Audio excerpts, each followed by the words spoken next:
Okay. வாக்குண்டாம் நல்ல மனமுண்டாம் மாமலரால் நோக்குண்டாம் மேனீர் உடங்காது பூக்கொண்டு துப்பார் திருமேனி தும்பிக்கையான் பாதம் தப்பாமல் சவால் ஓம் நமச்சிவாய் ஓம் நமச்சிவாய் ஓம் நமச்சிவாய். இப்போ பாருங்க, திருமண பொருத்தம் வகுப்பு இன்னைக்கு கடைசி கிளாஸு, 5ஆம் நாள் கிளாஸு. இதில் பார்த்தீங்கன்னா நம்ம வந்து இது வரைக்கும் என்னென்ன பார்த்தோம் அப்படின்றத ஒரு வாட்டி ரிவைஸ் பண்ணிட்டு அடுத்த ஜாதகத்துக்கு நம்ம பாயிண்ட்டுக்கு நம்ம போகலாம். ஓகே, இன்னைக்கு பரிகாரமும் பார்த்து எடுக்கலாம் அப்படின்ற ஒரு இதில் ஒரு சின்னதாக இப்போ பரிகாரன்றது ஒன்று, அதை எப்படி எடுக்கணுன்ற முறைகளை சொல்லலாம் அப்படின்ற இதாக பார்த்தேன். அதனால அதையும் எடுத்து வச்சிருக்கேன், அதையும் பார்க்கலாம் கடைசியில். ஓகே, இப்போ பார்த்தீங்கன்னா நம்ம இது வரைக்கும் பார்த்ததுல ராசி லக்னம் திருமணம் பொருத்தம் பார்க்கறதுக்கு நம்ம யூஸ் பண்ற டூல் என்னன்னா, ராசி பார்க்கணும், லக்னம் பார்க்கணும், ஆயுள் பலம் பார்க்கணும், செவ்வாய் பலமா பலவீனமான்றதை பார்க்கணும், அதே மாதிரி கிரகச்சேர்க்கை பார்க்கணும். இதுக்கப்புறம் கிரகச்சேர்க்கை நம்ம சொல்றது வந்து இந்த திரிகோண பாவங்கள். அதுக்கப்புறம் கிரகச்சேர்க்கை தனியா பார்க்கணும். கிரகச்சேர்க்கை தனியா எப்படி பார்க்கறதுன்னா, நம்ம ஏற்கனவே சொல்லியிருக்கோம் எந்தெந்த கிரகங்கள் எங்க இருக்கலாம்ன்றது ஒரு பக்கம், பிளஸ் 2ஆம் அதிபதி 7ஆம் அதிபதி இவங்க யாரோட சேர்ந்து இருக்காங்க. சார் மியூட் போட்டுங்க, இதுல ரெக்கார்ட் ஆகும் நீங்க பேசுறது. ஓகே, ஸோ யாரோட சேர்ந்து இருக்காங்க, அந்த சேர்க்கை வந்து என்ன மாதிரியான பலன்களை கொடுக்கும் அப்படிங்கிறத நம்ம பார்க்கணும். அதை பார்த்துட்டு தான் ஃபுல் பொருத்தங்கள் சொல்லணும். அதே மாதிரி ஒருத்தருக்கு டிலே ஆகும், மேரேஜ் டிலே ஆகும்னா அந்த டிலே ஆகுன்றதை நம்ம கரெக்டாக சொல்லிடணும். இதுதான் வந்து சொல்லியிருக்கோம். இது துணை விதிகள் தான் நம்ம சொல்லியிருக்கோம், ஒரு 30-40 விதிகள் சொல்லியிருக்கோம். இது இல்லாமல் அந்த ஃப்ளோலேயே நம்ம நிறைய விதிகளை ஒவ்வொன்றா பார்த்துட்டு வந்திருக்கோம். ஓகே, ஸோ பொதுவாக ஓகே, இது வரைக்கும் பார்த்தது ஒரு பக்கம். பொதுவாக பார்த்தீங்கன்னா இப்போ யாருக்கு எந்த மாதிரியான மனைவி அமைவாங்க அப்படின்றத பார்க்கணும். இப்போ ஒருத்தருக்கு பார்த்தீங்கன்னா 1ஆம் இடம் 2ஆம் இடம் ஜாதகரோட குடும்பம், 7ஆம் இடம் 8ஆம் இடம் கலத்திரத்தோட குடும்பம். ஸோ உங்களுக்கு வரக்கூடிய மனைவி ஆர் கலத்திரம் பார்த்தீங்கன்னா இந்த 1 இல்லை 2 இல்லை 7 இல்லை 8 இந்த கிரகம் சார்ந்த ராசிகள் இல்லை அந்த கிரகத்துல இருக்கக்கூடிய நட்சத்திரங்கள். அந்த கிரகத்துல ஓகே, இப்போ 1ல வந்து உங்களுக்கு வந்து சனி இருக்காருன்னு வச்சுங்க, சனியோட நட்சத்திரத்துல உங்களுக்கு மனைவி அமையலாம். இல்லை 1 வந்து ரிஷப லக்னம்னு வச்சுங்க, ரிஷப ராசி ரிஷப லக்னம். இல்லை 2ஆம் இடம் வந்து புதனோட நட்சத்திரத்துல இருக்கலாம். இல்லை 7ஆம் இடம் வந்து செவ்வாய், ஸோ புதனோட நட்சத்திரம், செவ்வாயோட நட்சத்திரம், இல்லை சுக்கிரனோட நட்சத்திரம். அப்படி இல்லைன்னா அதுல இருக்க கிரகங்கள் நம்ம எடுத்துக்கலாம். இந்த மாதிரி அமைப்புல தான் நமக்கு முக்காவாசி நம்மளோட ஒய்ஃபோட ஆர் கணவனோட ஜாதக அமைப்புகள் வருது அப்படிங்கிறத பார்க்க முடியும். ஸோ இதை வந்து நீங்க பார்த்த வரைக்கும் இல்லை உங்களுக்கு எந்த அளவுக்கு இது ஒத்து வருதுன்றத சொல்லுங்க.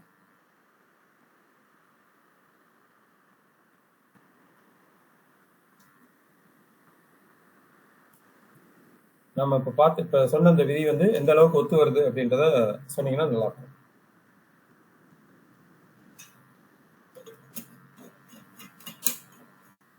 நமக்கு வரக்கூடிய மனைவி யார் கணவன் நம்மளோட 1ஆம் இடம் 2ஆம் இடம் இல்லை 7ஆம் இடம் 8ஆம் இடம் இதனோட சம்பந்தம் இருக்கும்.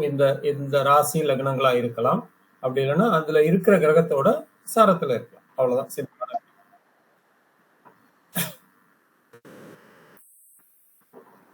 ஓகே, வணக்கம் சார். வணக்கம். ஸோ நான் என்ன சொன்னேன்னா, இப்போ நமக்கு வரக்கூடிய கலத்திரம் எந்த ராசி எந்த லக்னமா இருக்கும் அப்படின்றத பார்த்தோம். இதுல பாத்தீங்கன்னா முக்காவாசி நமக்கு வரக்கூடிய கலத்திரம் வந்து 1, 2, 7, 8 இது சார்ந்துதான் வந்து இருக்கு. இல்ல அதுல இருக்கிற நம்ம ஜாதகத்துல அதுல இருக்கிற கிரகத்தோட சாரங்கள்ல இந்த நட்சத்திரங்கள் வருது. ஸோ ஒருத்தருக்கு ஈஸியா நம்ம கண்டுபிடிக்கிறது இவங்களுக்கு எந்த ராசி எந்த லக்னம் எந்த நட்சத்திரத்துல ஒருத்தர் வருவார் அப்படின்றத பார்க்க முடியறதுக்கு இது ஒரு சின்ன ஈஸியான டூல். ஓகே, அடுத்து வந்து நம்ம ராசி லக்னத்துக்கு பார்த்தீங்கன்னா லக்னத்துக்கு வந்து நம்ம 1, 4, 7, 10 வந்து 2, 12 இருக்கலாம் சொல்லியிருக்கோம். 2, 12 இருக்கலாம், இல்லை வந்து 4, 10 இருக்கலாம், இல்லை 6, 8 இருக்கலாம். 4, 10 லக்னம் இருக்கலாம். 6, 8 இருக்கும்போது அம்சத்தை பார்த்துக்குங்க அப்படின்னு சொல்லியிருக்கோம். அதே மாதிரி ராசியும் இதே மாதிரி இருக்கலாம். ராசி இப்படி இருக்கும்போது உங்களுக்கு வந்து 6, 8 இருந்ததுன்னா அம்சத்துல நம்ம எப்படி இருக்கான்ற பார்க்கணும். அம்சத்துலயும் 6, 8 இருந்ததுன்னா அதை வந்து பொருத்தம் இல்லைன்னு சொல்லிடலாம். தாராபலன் ராசியில நம்ம தாராபலனையும் எடுத்துக்கிறோம். அவ்வளவுதான். ராசியில முடிஞ்ச வரைக்கும் பாத்தீங்கன்னா பாதகமா இணைக்கிறது கொஞ்சம் அவாய்ட் பண்ணுங்க. அது இல்லாம கன்னி ராசியும் விருச்சிக ராசியும் இணைக்க வேண்டாம். ஏன்னா அது காலபுருஷனுக்கு 6 8 வரும். அதனால அந்த ராசிகளை நம்ம அவாய்ட் பண்ணலாம். 3 11 நம்ம நல்லா இருக்குன்னு சொல்லியிருக்கோம். பட் 3 12 இந்த மாதிரி இருந்தாலும் அதை வந்து அவாய்ட் பண்ணுங்க அப்படின்னு சொல்லுவாங்க. ஓகே. ஆயில் அடுத்தது வந்து ஆயில் பலம் பார்க்குறோம். ஆயில் பலம் பார்க்கறதுக்கு சிம்பிளான டூல். ரொம்ப அதிகமாக மெனக்கிட வேண்டாம். சிம்பிளா குரு நல்லா இருக்காரா, சுக்கிரன் நல்லா இருக்காரா, புதன் நல்லா இருக்காரா, இந்த 3 கிரகமே ஒருத்தர் 2 பேர் ஜாதகத்திலே நல்லா இருந்தாருன்னா நீங்க மற்றதெல்லாம் ப்ரொசீட் பண்ணாம அடுத்த ஸ்டெப்புக்கு போயிடலாம். அப்படி இல்லாத பட்சத்துல நம்ம வந்து 1ஆம் இடம் எப்படி இருக்கு, 8ஆம் இடம் இருக்கு, 10ஆம் இடம் எப்படி இருக்கு, 8ஆம் அதிபதி எப்படி இருக்காரு, ஆயுள்காரகன் சனி எப்படி இருக்காரு, அதுக்கப்புறம் குரு சுக்கிரன் புதன் இவங்க எல்லாம் எப்படி இருக்கிறாங்க அப்படின்றத பார்க்கலாம். இது இல்லாம சந்திரனோட நிலைமையும் பார்க்கணும். ஏன்னா சந்திரன் தான் வந்து உடல் காரகன். சந்திரன் தான் நம்ம சந்திரனையும் பார்க்கணும். இந்த ஆயுள் பலம் அப்படின்னு நம்ம சொல்றதை பாத்தீங்கன்னா இதை வந்து நீங்க வந்து யாருக்கு வேணாலும் அப்ளை பண்ணலாம். திருமண பொருத்தம் பார்க்கறதுக்கு மட்டும் இல்ல. ஒருத்தருக்கு ஆயுள் எப்படி இருக்கு அப்படின்னு கேட்கறாங்க அப்படின்னா அவங்களுக்கு நடக்கக்கூடிய தசாபுத்தி எடுத்துங்க. ஒண்ணு தசாநாதன் நிக்கக்கூடிய இடத்தையோ இல்ல புத்திநாதன் நிக்கக்கூடிய இடத்தையோ லக்னமா போட்டுக்கிட்டு அதுக்கு 1 8 10 12 பாதகாதிபதி மாரகாதிபதி சம்பந்தம் வந்ததுன்னா அவங்களுக்கு ஆயுள் கண்டம் இருக்கு அப்படின்றது சொல்லிக்கலாம். பொதுவா ஆயுள் கண்டம் இருக்கு, ஆயுள் பலம் இல்லை அப்படின்னா அவங்களுக்கு வருஷத்துக்கு ஒரு வாட்டியாவது மிருத்யுஞ்சய ஹோமம் பண்ணிக்க சொல்லுங்க. பிளஸ் வந்து வருஷத்துக்கு ஒரு வாட்டியே நம்ம சொன்ன மாதிரி அந்த நட்சத்திர நாள் அன்னைக்கு போய் வழிபாடு பண்ணி எல்லாருக்கும் அன்னதானம் பண்றது சிறப்பா இருக்கும். மிருத்யுஞ்சய ஹோமம் பண்றது நல்லா இருக்கும். இல்ல இதுக்கு வந்து ஸ்ரீவாஞ்சியம் போயிட்டு அங்க உள்ள பரிகாரங்களை செஞ்சுட்டு வர்றது நல்ல ஆயுள் பலத்தை கொடுக்கும். ஓகே. அடுத்து செவ்வாய் பலமா பலவீனமான்றதை பார்க்கிறோம். செவ்வாய் வந்து பலமா அப்படின்றத பார்க்கறதுக்கு ராகுக்கு இதுக்கு 1 4 7 10, செவ்வாய் இது சந்திரனுக்கு தேய்பிரை சந்திரனுக்கு 1 4 7 10, சூரியனுக்கு 1 4 7 10, பாதகத்துல இருக்கக்கூடாது, பாபகரத்தறியில இருக்கக்கூடாது. இவ்வளவுதான் பார்க்கிறோம். இதுக்கப்புறம் கிரக சேர்க்கையில நம்ம வந்து 12 கட்டத்தையும் பார்த்திருக்கோம். அதை திரிவோண பாவங்களா எடுத்துக்கிட்டு 12 கட்டத்தையும் பார்த்திருக்கோம். 12 கட்டத்தையும் வந்து புத்திரஸ்தானங்கள் அப்படின்னு எடுத்திருக்கோம். அடுத்து 2 6 10 குடும்ப ஜீவனஸ்தானம் எடுத்திருக்கோம். 3 7 11 திருமண ஸ்தானங்கள் எடுத்திருக்கோம். 4 8 12 இதுல வந்து சுகஸ்தானங்கள் எடுத்திருக்கோம். இதுல எந்தெந்த கிரகங்கள் இருக்கலாம், எந்த கிரகங்கள் இருக்கக்கூடாது அப்படின்றத நம்ம கிளியரா பார்த்திருக்கோம். இதுக்கு ஏத்த மாதிரி நீங்க சொல்லலாம். இதுல வந்து நம்ம சொல்லாம விட்ட ஒரே ஒரு பாயிண்ட் என்னன்னா 12ல நம்ம வந்து பார்த்தா எந்த கிரகம் இருக்கக்கூடாது, எந்த கிரகம் இது பண்ணக்கூடாதுன்றது பார்த்தோம். அது ஒரு பக்கம். இது 12ன்றது சுகஸ்தானம் இல்லையா? 12ன்றதுதான் உங்களுக்கு படுக்கை சுகம். அங்கதான் வந்து நம்ம வந்து மற்ற எல்லா ஆக்டிவிட்டிஸும் நடக்கக்கூடிய ஒரு இடம். ஓகே. இந்த இடத்துல ஒருத்தருக்கு அசுப கிரகம் இருந்தால் இன்னொருத்தருக்கு அசுப கிரகம் இருக்கணும், இல்ல பார்வையாவது இருக்கணும். ஒருத்தருக்கு ஒண்ணு மட்டும் எடுத்துங்க, ஒரே ஒரு அசுப கிரகம் அங்க இருக்கு. இன்னொருத்தருக்கு ஒரே ஒரு அசுப கிரகம் தான் அங்க பார்க்கணும், இல்ல ஒரே ஒரு அசுப கிரகம் தான் அங்க இருக்கணும். இப்ப 2 3 அசுப கிரகங்கள் அங்க சம்மந்தப்படுதுன்னா இந்த 12ஆம் இடம் சம்பந்தமான பிரச்சனைகள் அவங்களுக்குள்ள வரும் அப்படின்றத நம்ம கண்டிப்பா இவங்களுக்கு சொல்லலாம். யாரா இருந்தாலும் சொல்லிடுங்க, இந்த அயனசான சுகத்துல உங்களுக்கு பிரச்சனை வரும், அதை அட்ஜஸ்ட் பண்ணி போனாதான் வாழ்க்கை சிறக்கும், இல்லாட்டி சிறக்காதுன்றத கிளியரா சொல்லிடுங்க. நான் சொல்ற கான்செப்ட் புரியலன்னா மறுபடியும் கேளுங்க. ஏன்னா இது இம்பார்ட்டன்டான கான்செப்ட். இதனால நிறைய பிரிவினைகள் வருது. ஒண்ணு வந்து ஒரு 12ஆம் இடத்துல ஒரு அசுப கிரகம் இருக்கு, இல்ல ஒரு அசுப கிரகம் பார்க்குது ஒருத்தருக்கு. அதே மாதிரி அடுத்த ஜாதகத்துல ஒரு அசுப கிரகம் இருக்கலாம், இல்ல ஒரு அசுப கிரகம் பார்க்கலாம். ஒண்ணுக்கு மேற்பட்டு இருக்கும்போது அது சார்ந்த பிரச்சனைகள் அவங்களுக்குள்ள வரும். இப்போ ஒரு சுபகிரகம் இருக்கு, இன்னொரு சுபகிரகம் இருக்கலாம், இல்ல இன்னொரு சுபகிரகம் பார்க்கலாம். இல்ல 2 சுபகிரகங்கள் அங்க ஒருத்தருக்கு ஒரு சுபகிரகம் இருக்கு, இன்னொருத்தருக்கு ஒரு சுபகிரகம் இருந்து இன்னொரு சுபகிரகம் எங்கேயாவது பார்க்குது அப்படின்னாலும் பரவாயில்ல. ஆனா 3 சுபகிரகங்கள் பார்க்கறது, இல்ல 4 சுபகிரகங்கள் பார்க்கறது, இல்ல ஒரு 2 அசுபகிரகங்கள் ஒரு சுபகிரகம் பார்க்குது, எதிர் ஜாதகத்துல ஒரே ஒரு சுபகிரகம் மட்டும் இருக்கு அப்படின்னாலும் இவங்களுக்குள்ள சமபலம் இல்லை. அதாவது அயனஸ் 12ஆம் இடம் சமபலம் இல்லை அப்படின்ற ஒரே காரணத்துக்காக நம்ம ஜாதகத்தை ரிஜெக்ட் பண்ணலாம். அப்படி இல்லைன்னாலும் கண்டிப்பா அவங்க பொருத்தம் இல்ல, இது கொஞ்சம் பார்த்து சொல்லுங்க அப்படின்னாங்கன்னா இந்த இடத்துல இவங்களுக்கு பிரச்சனை வரும், இதை அனுசரிச்சு போனாங்கன்னா இவங்களுக்குள்ள பிரச்சனை வராது, அதை நீங்க பாத்துக்குங்க அப்படின்னு சொல்லிட்டு எழுதி கூட கொடுத்துடலாம். கொடுத்துட்டு நீங்க வந்து பொருத்தம் இருக்கு, இந்த இடத்துல இவங்களுக்கு கண்டிப்பா பிரச்சனைகள் வரும், நீங்க தான் பாத்துக்கணும் அப்படின்னு சொல்லி முடிச்சிடலாம். ஸோ இது இந்த ஒரு கான்செப்ட் சொல்ல மறந்துட்டேன், அதனால இப்ப சொல்றேன், நோட் பண்ணிக்கோங்க. ஓகே. இதுல ஏதாவது டவுட் இருந்ததுன்னா கேளுங்க, நம்ம அடுத்த கான்செப்டுக்கு போகலாம்.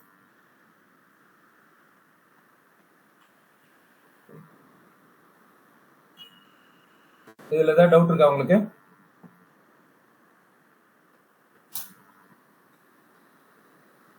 நம்ம இது வரைக்கும் பார்த்த விஷயங்கள் ஏதாவது டவுட் இருந்தாலும் கேளுங்க, இல்ல இப்ப சொன்ன கான்செப்ட்ல டவுட் இருந்தாலும் கேளுங்க. இப்ப இன்னொரு கான்செப்ட் என்ன சொன்னேன்னா, நமக்கு வரக்கூடிய கலத்திரம் எப்படி வரும், எங்க இருந்து எந்த ராசி லக்னமா இருக்கும் அப்படின்றத பார்த்தோம். அது வந்து எந்த ராசி லக்னமா இருக்குன்னு பார்த்தோம்னா முக்காவாசி 1, 2 இல்ல 7, 8 இதுல இருக்கிற ராசி லக்னமா தான் வர்றதுக்கு வாய்ப்புகள் இருக்கு. அந்த சாரம், அந்த அதிபதியோட சாரத்துல அவங்க வர்றதுக்கு வாய்ப்புகள் இருக்கு அப்படிங்கிறத பார்த்துருக்கோம்.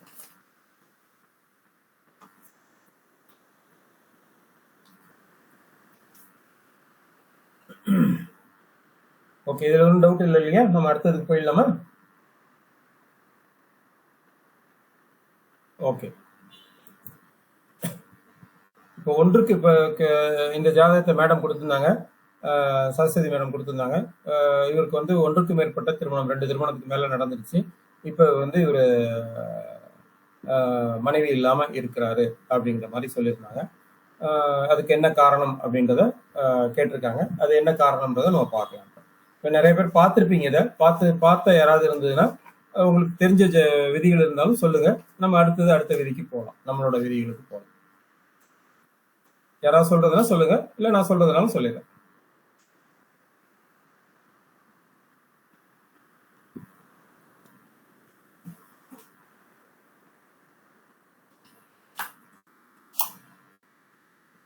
இது நம்ம கிளாஸ் தான், நீங்க வந்து பயப்பட வேண்டாம், சொல்றதுக்கு வந்து தயங்க வேண்டாம். தாராளமா உங்களுக்கு தெரிஞ்ச விதிகளை சொல்லுங்க. விதிகள் முக்கால்வாசி நம்ம பார்த்த விதிகளா இருந்ததுன்னா சிறப்பா இருக்கும். இல்லாட்டி பாரம்பரியத்தில் உங்களுக்கு தெரிஞ்ச விதிகளையும் நீங்க சொல்லலாம்.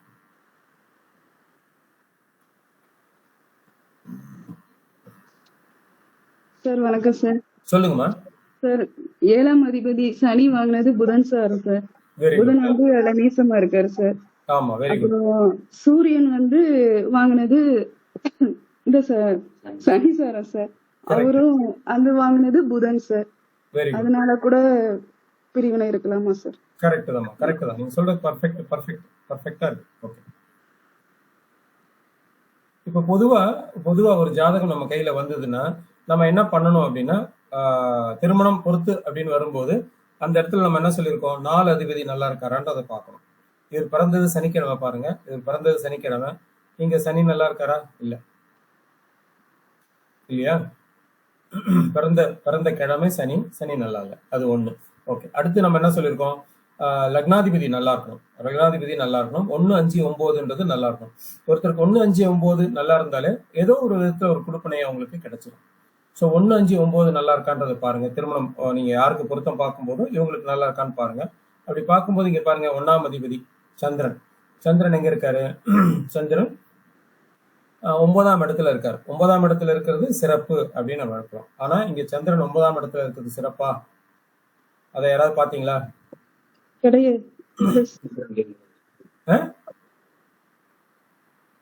சொல்லுங்கம்மா. சார் ஆக்சுவலா அவர் அங்க 0 டிகிரில இருக்காரு சார். ரெண்டாயிரத்துல சண்டில இருக்காரு. செக் பண்ணிட்டேன். கரெக்ட். சோ சந்திரன் இங்க சந்தியில இருக்காரு.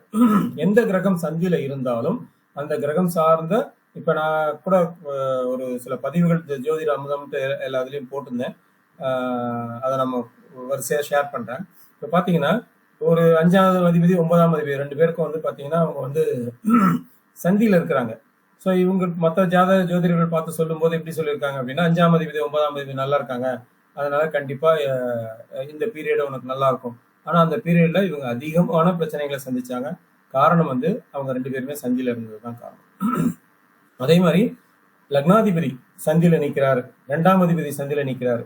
இதுக்குதான் நம்ம ஃபர்ஸ்ட் டேவே அந்த ரூல் கொடுத்தோம், 12 ரூல் இல்லையா? அந்த சந்தியில லக்னாதிபதியோ இல்ல 2ஆம் அதிபதியோ இல்ல 2ஆம் அதிபதிக்கு சாரம் கொடுத்தவரோ இல்ல 7ஆம் அதிபதிக்கு சாரம் கொடுத்தவரோ லக்னாதிபதிக்கு சாரம் கொடுத்தவரோ இவங்க எல்லாம் அங்க சந்தியில நிற்கும் போது கண்டிப்பா அது ஒரு சுபத்தன்மையை சொல்றது இல்லை, அது ஒரு பாவத்தன்மையை தான் சொல்லுது. ஸோ அந்த நேரத்துல நம்ம என்ன பண்ணணும், இந்த ஜாதகத்துக்கு ஏத்த மாதிரி வரணும் நம்ம பார்க்கணும். இல்லை இவங்க சொல்லணும் இவங்களுக்கு டிலே ஆகும் அப்படின்றத சொல்லணும். ஸோ இங்க 1ஆம் அதிபதி நல்லா இல்லை. ஓகே, 5ஆம் அதிபதி எப்படி இருக்காரு? அவர் 6க்கு போயிட்டாரு. இங்க நம்ம இதை பார்க்கணும்னு அவசியம் இல்லை, சாரங்கள் பார்க்கணும் அவசியம் இல்லை, வீடு கொடுத்தவர் பார்க்கணும் அவசியம் இல்லை, 6க்கு போயிருக்காரு அப்படின்றத பார்க்கலாம். அதுக்கப்புறம் தேவைன்னா சாரம் கொடுத்தவர் வீடு கொடுத்தவர்லாம் எப்படி இருக்காருன்றதை பார்க்கலாம். இங்க வீடு கொடுத்தவரும் சரியில்லை, சனியும் வந்து வக்ரமா இருக்காரு, அவர் வாங்கின சாரமும் சரியில்லை அப்படின்றத பார்க்கலாம். ஓகே, அதுக்கடுத்து 9ஆம் அதிபதி.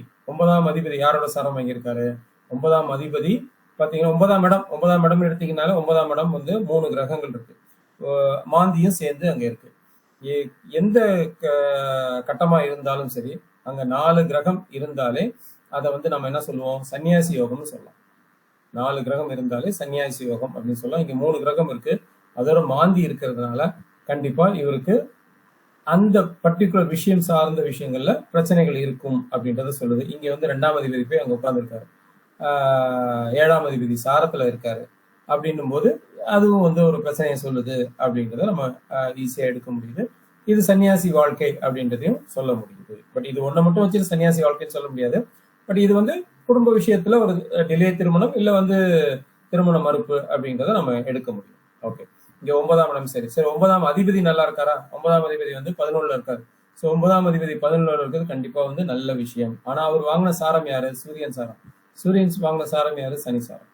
சோ அந்த விதத்துல 1, 5, 9ன்றது ரொம்ப அதிகமா பாதிக்கப்பட்டது. சோ அதை வச்சுக்கிட்டு நம்ம சொல்லலாம், இவருக்கு உதவி செய்யறதுக்கு ஆள் இல்ல, சரியான அந்த கலத்திரத்தை பார்த்து கொடுக்கறதுக்கு இவருக்கு ஆட்கள் இல்ல, அதனால இவருக்கு வந்து பிரச்சனைகள் வரும் அப்படின்றத நம்ம சொல்லலாம். 1, 5, 9 சரியில்லை. ஓகே, இதுக்கு அடுத்த திருமணம் நம்ம பார்க்கும்போது யாரை பார்க்கணும்? 2ஆம் அதிபதி 7ஆம் அதிபதி பார்க்கணும்.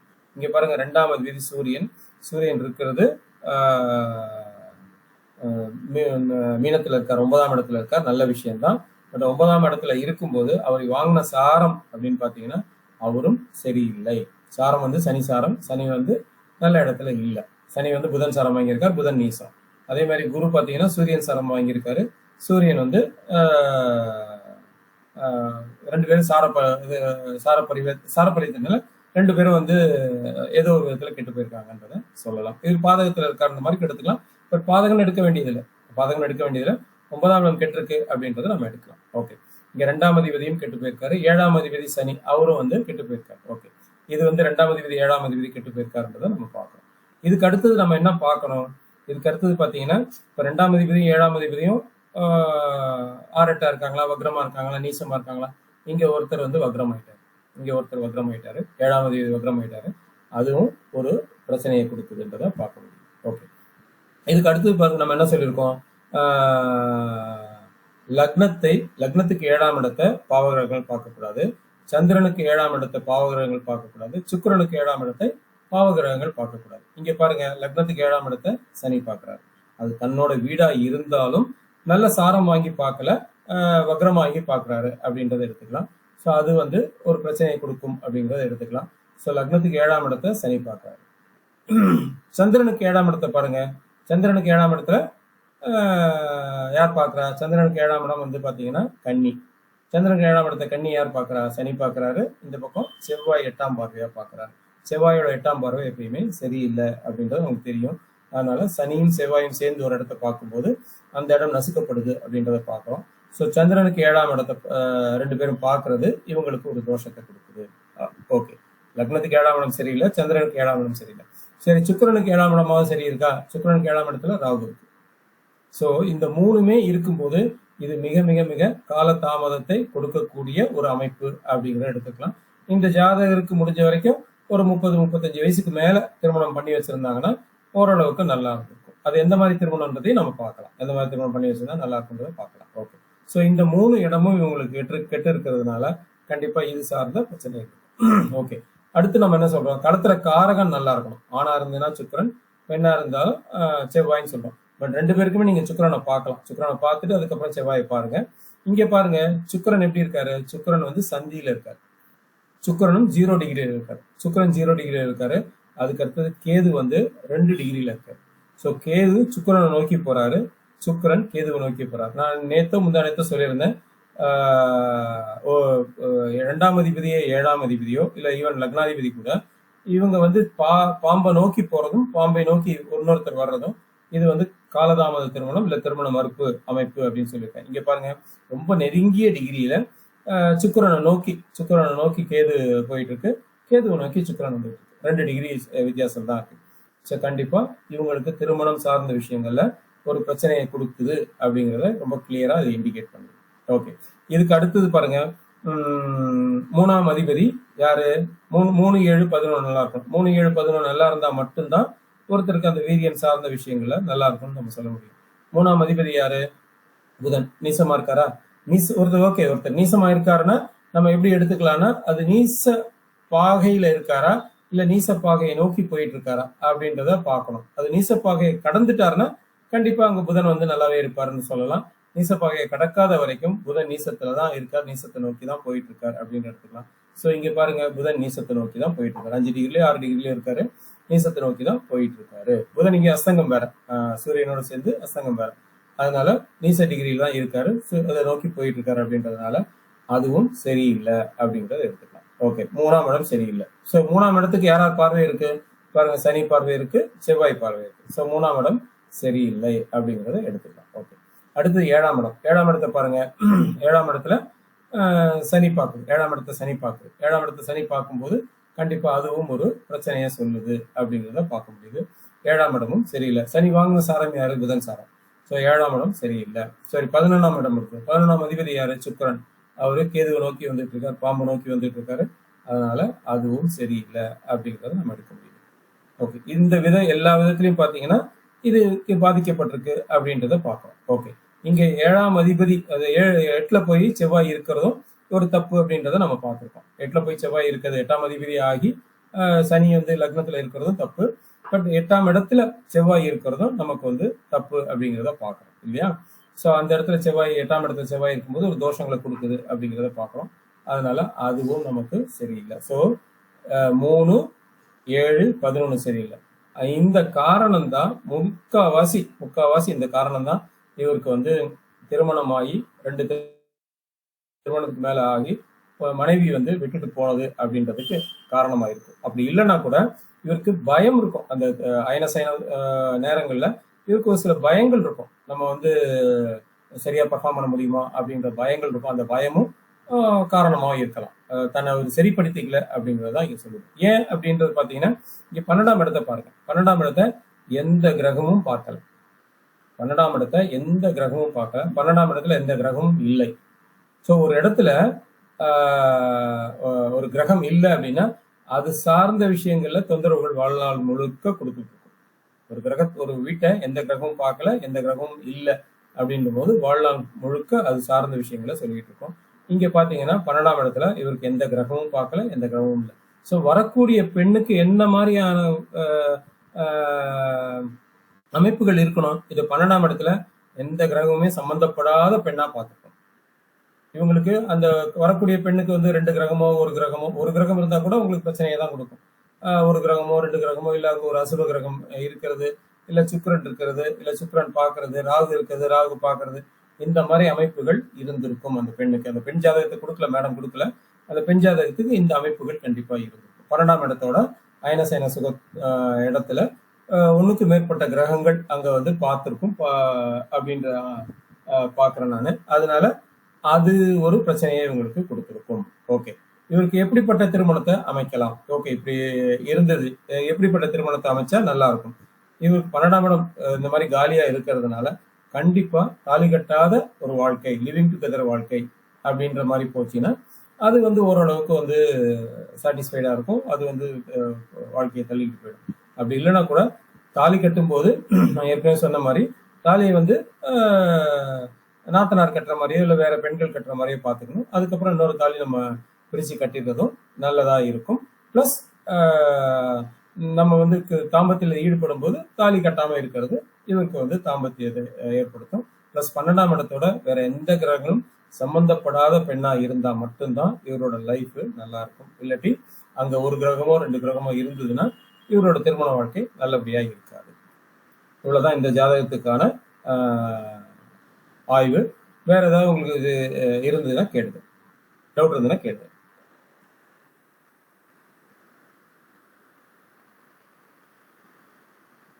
இதுல ஏதாவது திருப்பி சொல்லணும்னாலும் சொல்லுங்க, நான் திருப்பி சொல்றேன். நான்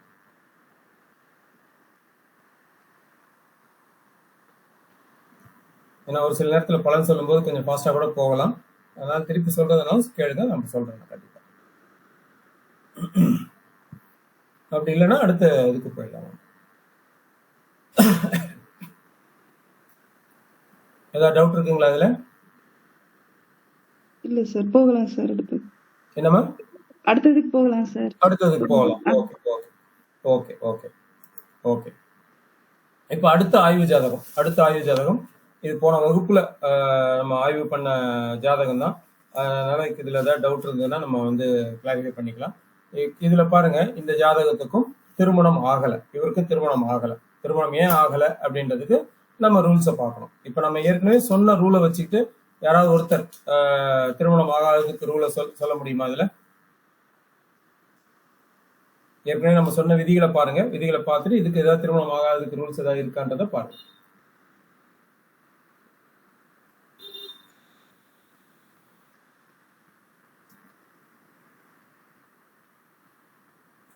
என்னென்ன ரூல் எடுக்கலாம்னு பாருங்க.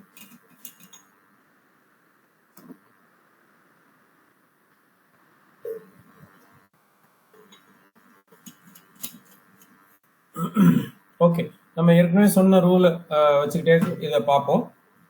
நம்ம என்ன சொல்லியிருக்கோம்? முதல்ல ஜாதகம் வந்தோடனே 1, 5, 9 நல்லா இருக்கா அப்படின்றத பார்க்கணும் அப்படின்றோம். இங்க 1, 5, 9ன்றது பாருங்க, 1, 5, 9 எப்படி இருக்குன்றத பாருங்க. 1ஆம் இடம் அப்படின்றது லக்னம் இல்லையா? லக்னத்துல மாந்தி இருக்கு. ஓகே, லக்னத்துல மாந்தி இருக்கு. லக்னத்தை யார் பாக்குறாரு? ராகு பாக்குறாரு, கேது பாக்குறாரு. ராகு பாக்குறாரு, சனி பாக்குறாரு. ராகு சனி 2 பேருமே பாக்குறாங்க லக்னத்தை. இது வந்து 1ஆம் இடம் அப்படின்றது அஃபெக்ட் ஆயிருக்கு அப்படின்றது சொல்ல முடியும். ஓகே, லக்னாதிபதி தன் வீட்டை பாக்குறதுன்றது பலம் தான், கண்டிப்பா அது பலம் தான், அது வந்து சிறப்பு அப்படின்றத சொல்லலாம். ஆனா சனியோட சேர்ந்து பார்க்கும்போது அது ஒரு பிரச்சனைகளை சொல்லுது. அங்க மாந்தி இருக்கிறது இன்னும் ஒரு சில பிரச்சனைகளை சொல்லுது அப்படின்றத நம்ம பார்க்க முடியும். ஓகே, அடுத்து 5ஆம் இடம் எடுத்துங்க. 5ஆம் இடம் நல்லா இருக்கா? 5ஆம் இடம் நல்லா இருக்கு. சந்திரன் அங்க இருக்காரு அப்படின்றத எடுத்துக்கலாம். ரேவதி நட்சத்திரத்துல இருக்காரு, 5ஆம் இடம் நல்லா தான் இருக்கு அப்படின்றத எடுத்துக்கலாம். ஆனா அந்த 5ஆம் அதிபதி லக்னத்துல மாந்தியோட இருக்கிறது. 5ஆம் அதிபதியில அவர் வந்து 5ஆம் அதிபதி 9ல 10ல வந்து இருக்கிறதுன்றது ஒரு பக்கம் நல்ல விஷயம்தான். ஆனா 10ல இருக்கும்போது அவரு பாவகர்த்தரியில இருக்காரு. 5ஆம் அதிபதி பாவகர்த்தரியில இருக்காரு. அதுவும் இல்லாம சூரியனோட பரிவர்த்தனையில இருக்காரு. ஸோ பரிவர்த்தனையில் அங்க இருக்கும்போது அது சின்ன பாதிப்பை கொடுக்குது அப்படிங்கிறத பார்க்க முடியுது. 5ஆம் அதிபதி ஓகே, நம்ம வந்து சுத்தமா சரியில்லைன்னு சொல்ல முடியாது, ஆனா ஓகேன்னு சொல்லலாம். பட் 5ஆம் அதிபதி இங்க இவருக்கு ஓரளவுக்கு பாவகர்த்தரியில இருக்கிறது ஒரு சில பிரச்சனைகளை சொல்லுது அப்படிங்கிறத பார்க்கலாம். ஓகே, அடுத்து 9ஆம் அதிபதி சந்திரன். சந்திரன் இங்க வந்து புதனோட சாரத்துல இருக்கு. புதன் வந்து இங்க சனியோட பார்வையிலையும் செவ்வாயோட பார்வையிலும் இருக்கார், மாந்தியோட சேர்ந்து இருக்கார். அதனால 9ஆம் இடம் சரியில்லை அப்படிங்கிறத நம்மளால பார்க்க முடியுது. ஸோ 1, 5, 9ல 1, 9ன்றது இவருக்கு இல்லை அப்படிங்கிறத, சரியா இல்லை அப்படிங்கிறத பார்க்க முடியுது. ஓகே, இப்போ அதுக்கு அடுத்தது 2ஆம் அதிபதி 7ஆம் அதிபதி பார்க்க சொல்லியிருக்கோம். இங்க பாருங்க, 2ஆம் அதிபதி யாரு? 2ஆம் அதிபதி குரு. 7ஆம் அதிபதி யாரு? 7ஆம் அதிபதி சுக்கிரன். இங்க 2ஆம் அதிபதி 7ஆம் அதிபதியும் ஒருத்தருக்கு ஒருத்தர், 2ஆம் அதிபதி 7ஆம் அதிபதி பாத்தீங்கன்னா ஒருத்தருக்கு ஒருத்தர் 6, 8 இருக்கக்கூடாது அப்படின்னு சொல்லியிருக்கோம். இங்க பாருங்க, ஒருத்தருக்கு ஒருத்தர் 6, 8 இருக்காங்களா? இங்க ஒருத்தருக்கு ஒருத்தர் 6, 8 இருக்காங்க, குரு வக்ரமா இருக்காங்க. 6, 8 இருந்து வக்ரமா இருக்கக்கூடாது அப்படின்றத சொல்றோம். இங்க 6, 8 இருந்து வக்ரமா இருக்கார். அதனால இதுவும் ஒரு பிரச்சனையை சொல்லுது, திருமணம் ஆகாததுக்கு ஒரு காரணத்தை சொல்லுது அப்படிங்கிறத நம்ம பார்க்க முடியுது. ஓகே, அதுக்கப்புறம் லக்னாதிபதிக்கு 7ஆம் அதிபதி மறையக்கூடாது அப்படின்னு சொல்லியிருக்கோம். இங்க பாருங்க, லக்னாதிபதி யாரு? செவ்வாய். 7ஆம் அதிபதி யாரு? சுக்கிரன். லக்னாதிபதிக்கு 7ஆம் அதிபதி மறைஞ்சிட்டாரா? நம்ம பொதுவா சொல்லும்போது சொல்லியிருக்கேன் என்னன்னா, லக்னாதிபதிக்கு லக்னாதிபதி தசை நடந்து 7ஆம் அதிபதி மறைஞ்சாருன்னா திருமணமே பண்ணாதீங்க அப்படின்னு சொல்லியிருக்கோம். இல்ல 7ஆம் அதிபதி தசை நடந்து லக்னாதிபதி மறைஞ்சாருன்னா திருமணம் பண்ணாதீங்கன்னு சொல்லியிருக்கோம். இங்க லக்னாதிபதிக்கு 7ஆம் அதிபதி மறைஞ்சிட்டாரு.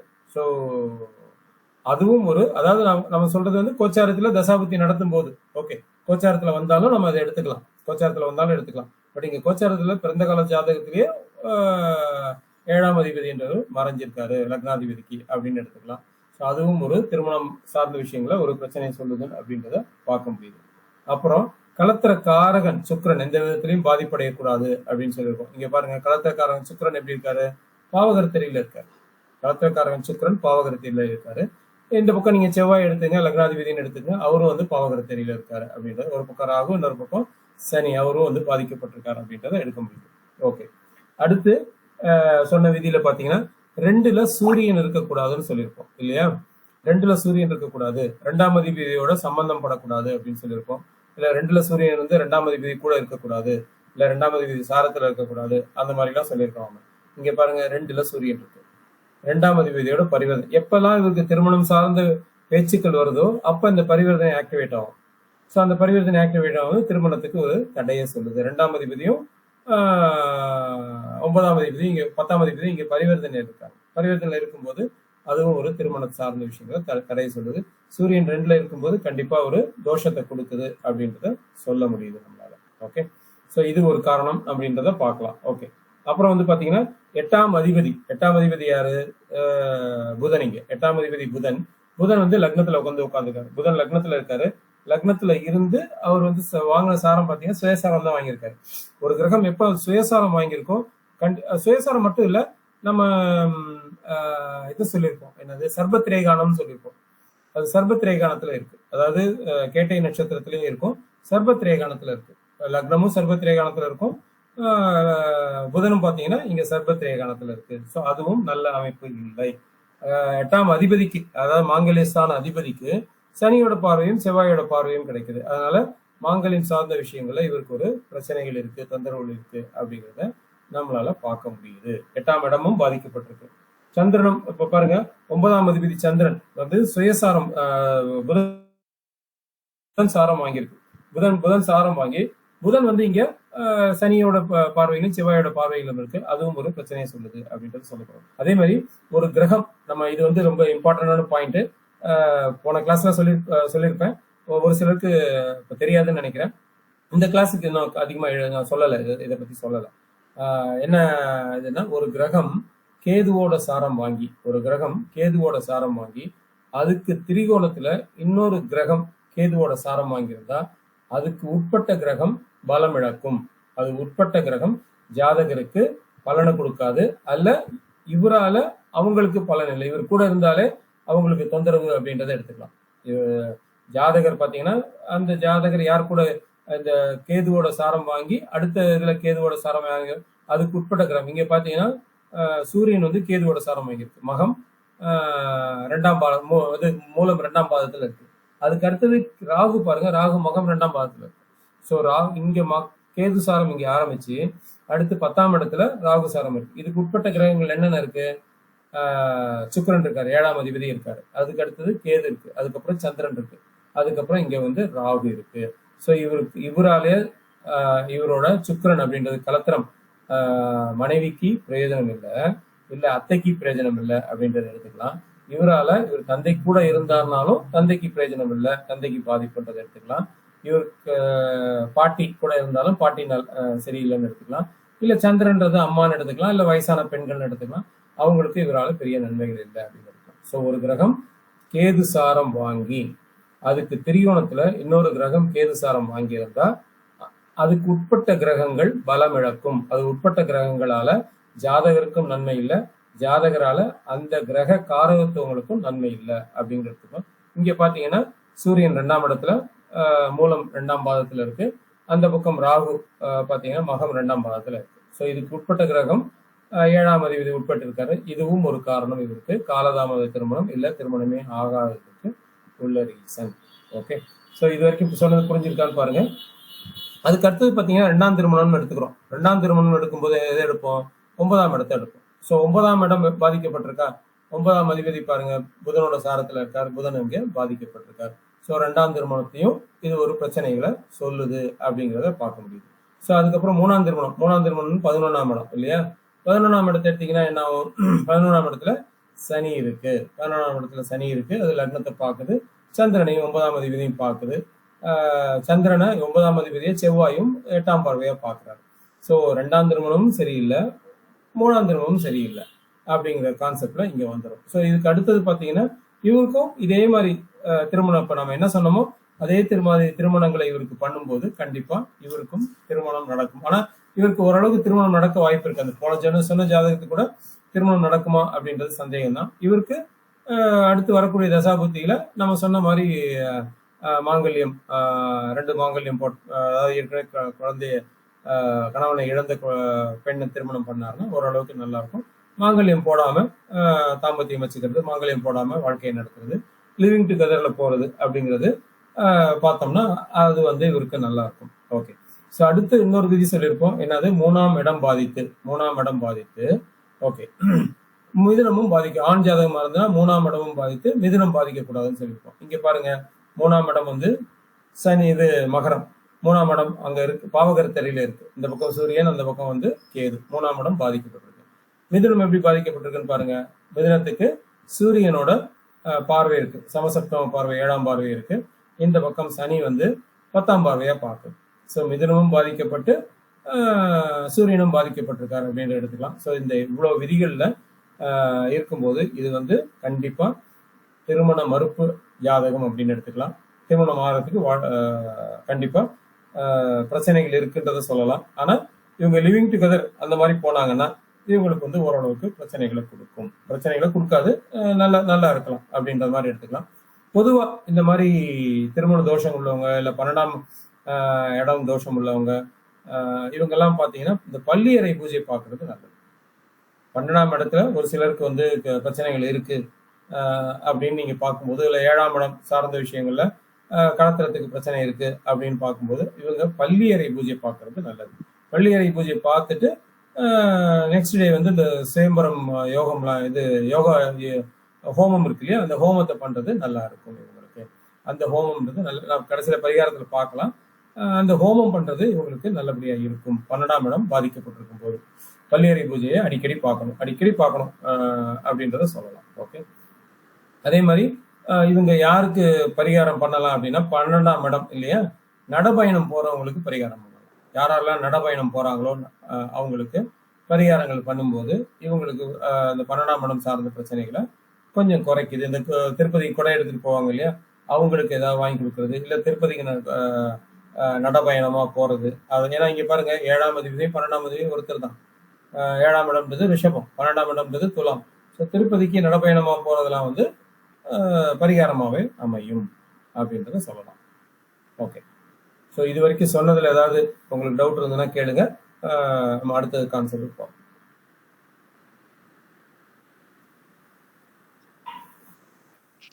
சார் இந்த ஜாதகம் அப்படி இந்த ஸ்கிரீன்ஷாட் அனுப்ப முடியுமா சார்? அது நான் போடல. டேட் ஆஃப் பர்த் அனுப்புறோம். Okay sir, thank you. ஓகே, இது கொடுத்துருந்தேன்னு நினைக்கிறேன், தெரியல, பாக்குறேன் நான். நான் அது போடல. சரி சார், அனுப்புறேன். சரி. ஓகே, வேற ஏதாவது டவுட் இருக்குங்களா அதுல?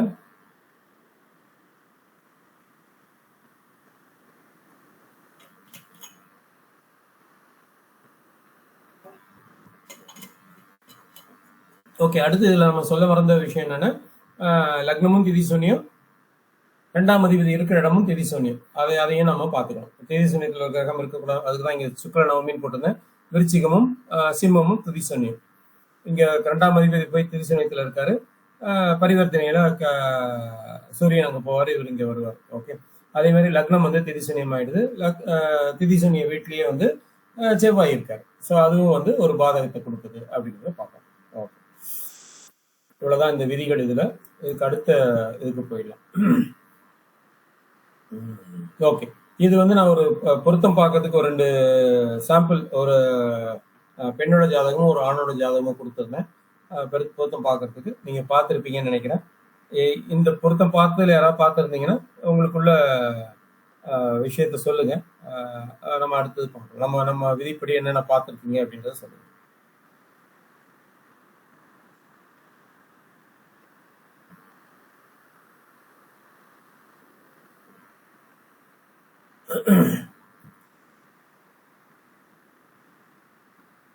யாராவது பாத்தீங்களா பொருத்தம்? இந்த இது பாத்தீங்களா?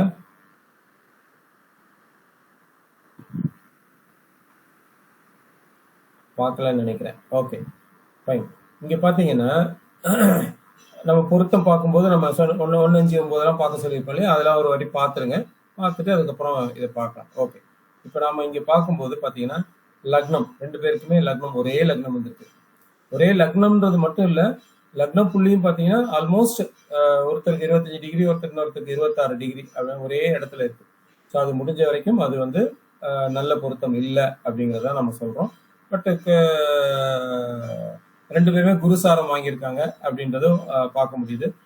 சாரம் கொடுத்தவர் 12ல போயிருக்கும் போது இது வந்து பெரிய நன்மைகள் இல்லை அப்படிங்கிறத பார்க்க முடியுது. ஆனா இதுல பார்க்கும்போது பாத்தீங்கன்னா ரெண்டு பேருக்குமே மறுபடியும் வந்து ரிஷப லக்னமாவே வந்துருது. ரெண்டு பேருக்குமே ரிஷப லக்னமாவே வந்துருது.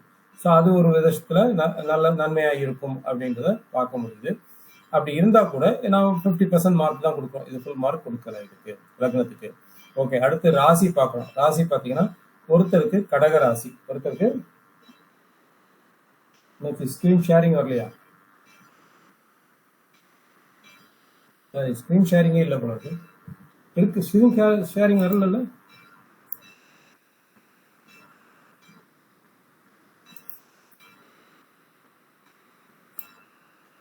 ஓகே ஓகே சொல்லிருந்தீங்கன்னா ஸ்கிரீன் ஷேரிங் முதல்ல நான் பண்ணியிருக்கேன். ஓகே,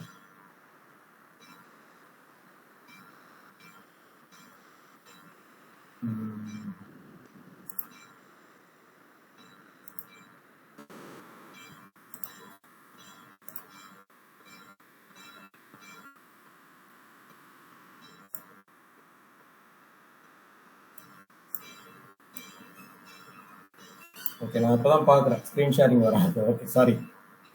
ஓகே, ஸோ இங்கே பார்த்தீங்கன்னா இவங்களுக்கு லக்னமும் பார்த்தீங்கன்னா லக்னம் வந்து கும்ப லக்னம். ஸோ நம்ம லக்னம் வந்து ஒரே லக்னமாக இருக்கக்கூடாதுன்றதை பார்த்துருக்கோம். லக்ன புள்ளியும் ஒன்றா இருக்கு. அது ஒரு கண்டிப்பாக ஒரு நல்ல விஷயம் இல்லை. அடுத்தது வந்து அம்சத்திலே லக்னம் வந்து ரிஷபத்தில் ரெண்டு பேருக்கும் ஒரே இடமா வருது. ஸோ அதனால நம்ம வந்து ஃபுல் மார்க் உங்களுக்கு கொடுக்கல, 50% தான் கொடுத்துருக்கோம். ஓகே, அடுத்து வந்து ராசி பார்த்தீங்கன்னா துளாராது, ஒருத்தருக்கு துலாம், இன்னொருத்தருக்கு வந்து கடகம். ஸோ இங்கே வந்து தாராபலன் எடுக்கும்போது பார்த்தீங்கன்னா ஒருத்தருக்கு அங்கே வந்து பார்த்தீங்கன்னா பூசம் நட்சத்திரம், இன்னொருத்தருக்கு குருவோட நட்சத்திரம் விசாக நட்சத்திரம். ஆமா, ஓகே. ஸோ 9 வரும். அதனால வந்து கண்டிப்பா இது வந்து பொருத்தலாம் அப்படிங்கிறத நம்ம பார்க்குறோம். தாராபலன் இருக்கு உங்களுக்கு, அதனால 100% இது ஓகே. ஸோ ராசியின் லக்னமும் பார்க்கும்போது ஓரளவுக்கு இது பரவாயில்ல அப்படிங்கிறத நம்ம எடுக்கிறோம். அடுத்து 3வது பார்க்கும்போது பார்த்தீங்கன்னா செவ்வாய் எந்த விதத்திலேயாவது பாதிக்கப்பட்டிருக்காரா அப்படின்னு பார்த்தோம்னா செவ்வாய் எந்த விதத்திலையும் பாதிக்கப்படல. இங்க பாருங்க, லக்னத்துக்கு லக்னத்துக்கு இல்ல, ராகுவுக்கு 1 4 7 10 இல்லை, சூரியனுக்கு 1 4 7 10 இல்லை, அதே மாதிரி தேய்பிறை சந்திரனுக்கு 1 4 7 10 இல்லை அப்படிங்கிறத பார்க்க முடியுது. ஸோ இங்க பாவகர்த்தரில் இருக்காரா? பாவகர்த்தரில் இல்லை. ஒரு பக்கம் குரு இருக்காரு, இன்னொரு பக்கம் செவ்வாய் இருக்காரு, இன்னொரு பக்கம் சுக்கிரன் இருக்காரு அந்த பக்கம். இந்த பக்கம் பார்த்தீங்கன்னாலும் சூரியன் இருக்காருன்னு எடுத்துக்கலாம். பட் சுக்கிரன் இருக்காரு, இடையில சுக்கிரன் இருக்காரு, அந்த பக்கம் வந்து குரு இருக்காரு. ஸோ அதனால செவ்வாய் பாவகர்த்தரில் இல்லை. சரி, அடுத்து பார்த்தீங்கன்னா செவ்வாய் பாதகத்தில் இருக்காரா? பாதகத்திலையும் இல்லை. ஸோ அதனால எந்த விதத்திலையும் செவ்வாய் பாதிக்கப்படல. ரெண்டு பேருக்குமே மோஸ்ட்லி ஒரே ஜாதக அமைப்புன்றதுனால நம்ம ரெண்டு பேருக்குமே பாதகம் இல்லை அப்படின்றது, பாதிப்பு இல்லை அப்படிங்கிறத எடுத்துக்க முடியும். ஓகே ஓகே இதுல வந்து பார்த்தீங்கன்னா பெண்ணுக்கு வந்து கொஞ்சம் வயசு அதிகம், ஆணுக்கு வந்து வயசு கம்மி. ஓகே, இது வந்து நல்ல அமைப்பா இந்த ஜாதகத்தை பொறுத்த வரைக்கும்?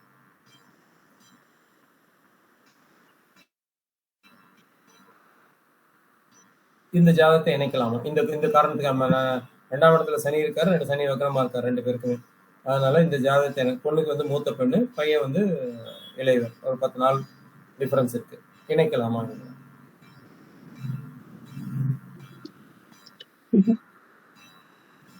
சொல்லுங்கம்மா. இணைக்கலாம் சார். இணைக்கலாம். ஏன் இணைக்கலாம்ன்றீங்க? சனி 2ஆம் இடத்தோட தொடர்பாக.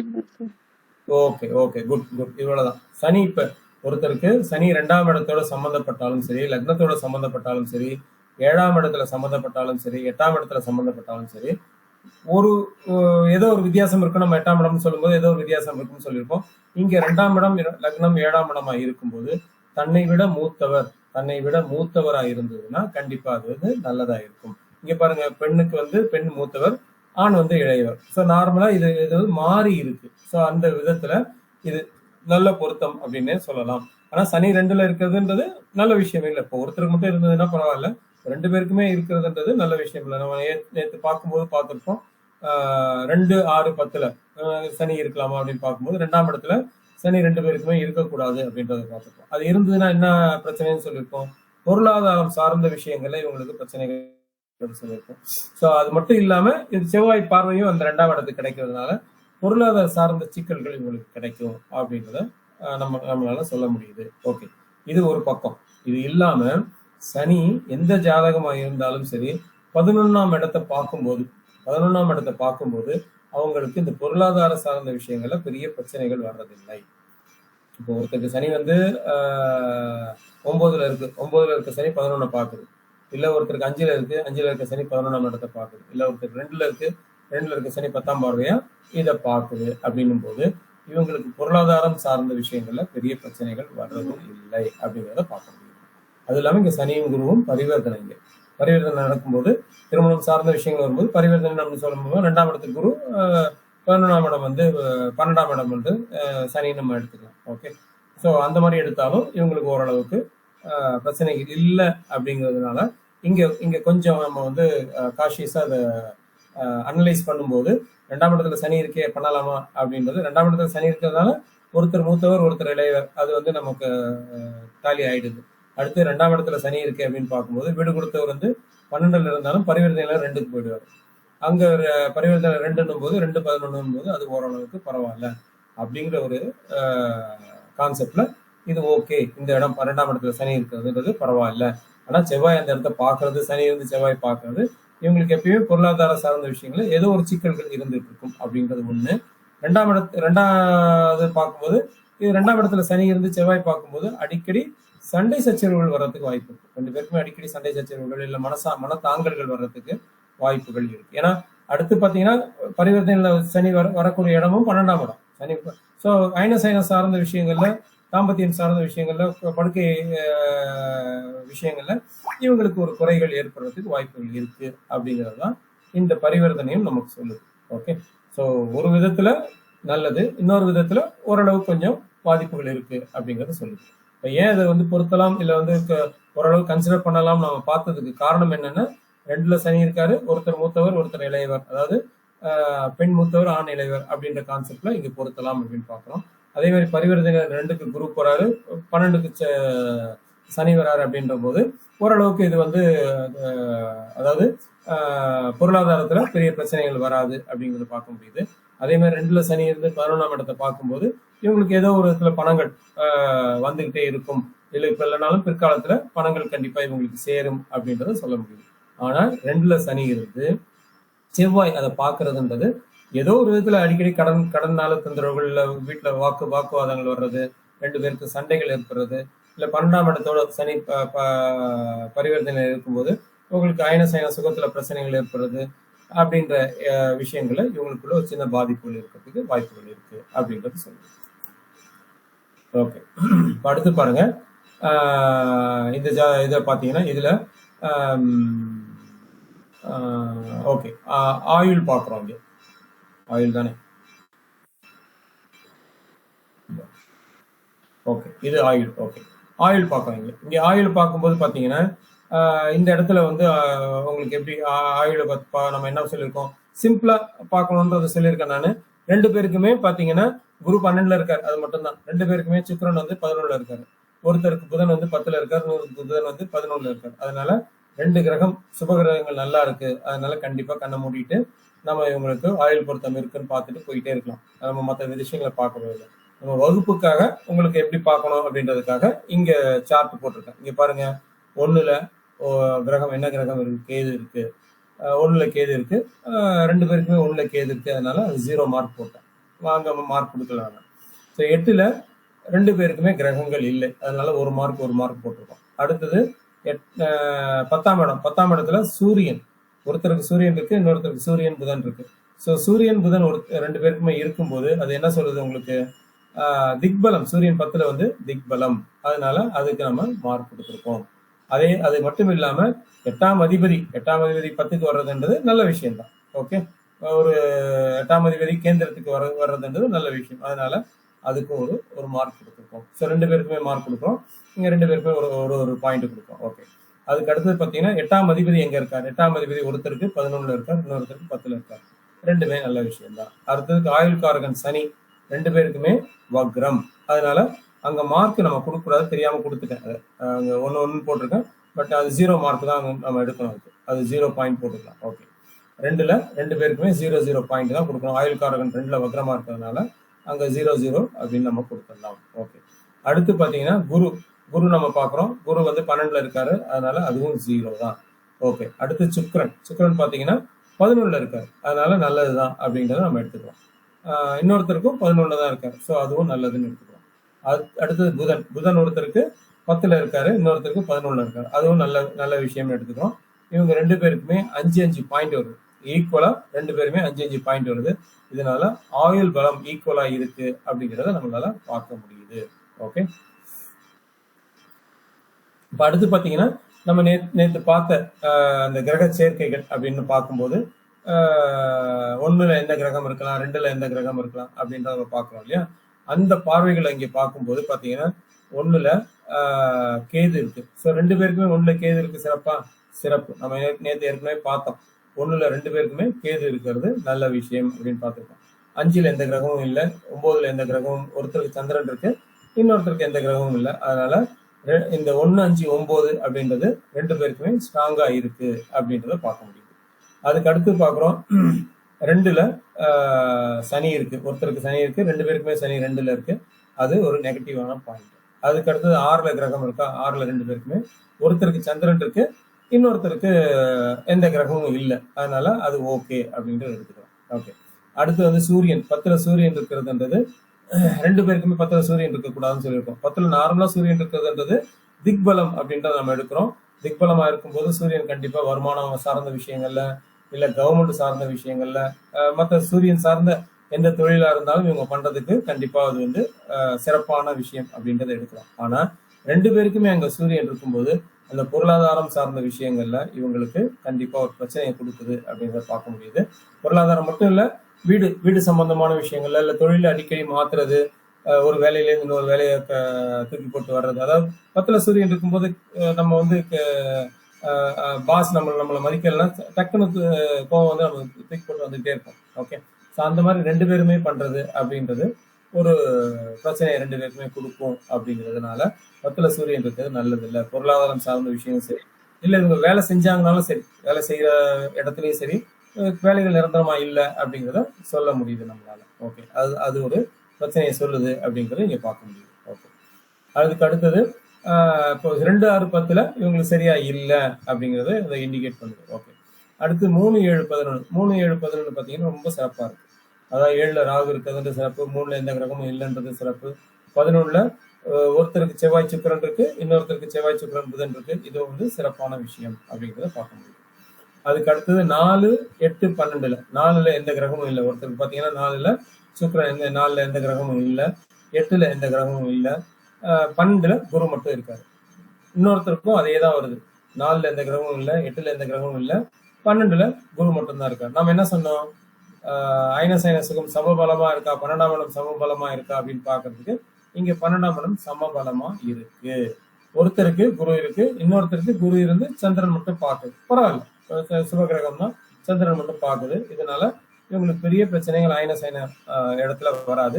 அங்க சனி பரிவர்த்தனை இருக்கிறதுனால நம்ம அந்த இடத்துல கண்டிப்பா அந்த பிரச்சனையை சொல்லணும். இவங்களுக்குள்ள ஐனசைனம் சார்ந்த விஷயங்கள்ல தொந்தரவுகள் வரும்.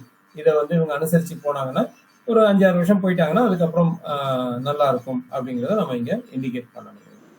மற்றபடி பாத்தீங்கன்னா இங்க 2ல சனி இருக்கிறது பிரச்சனை, 6ல ஆறாம் இடம் ஓகே நல்லாதான் இருக்கு, 10ஆம் இடத்துல சனி இருக்கிறது பிரச்சனை, 2ல சனி இருந்து செவ்வாய் பார்க்கறது அப்படிங்கிறது இவங்களுக்கு சரியில்லை.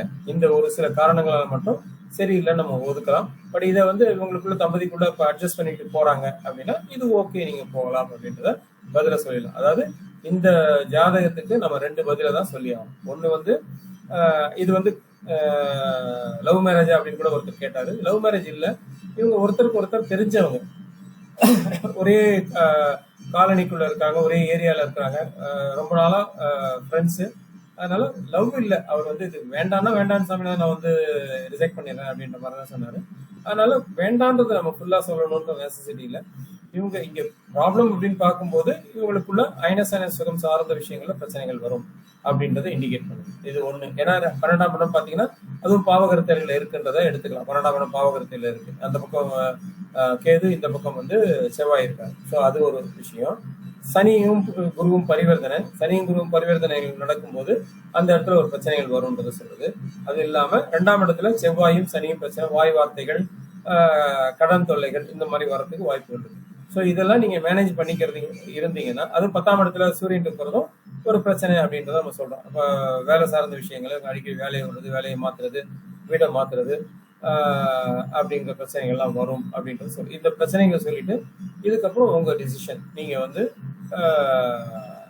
இந்த இந்த ஜாதகரை இணைக்கலாமா வேணாமன்றது நீங்க, ஏன்னா 2 பேருமே ஒருத்தருக்கு ஒருத்தர் நல்லா தெரிஞ்சவங்க, அதனால பெரிய பிரச்சனைகள் வராது அப்படின்றத அவர் அஷூரன்ஸ் கொடுக்குறாரு.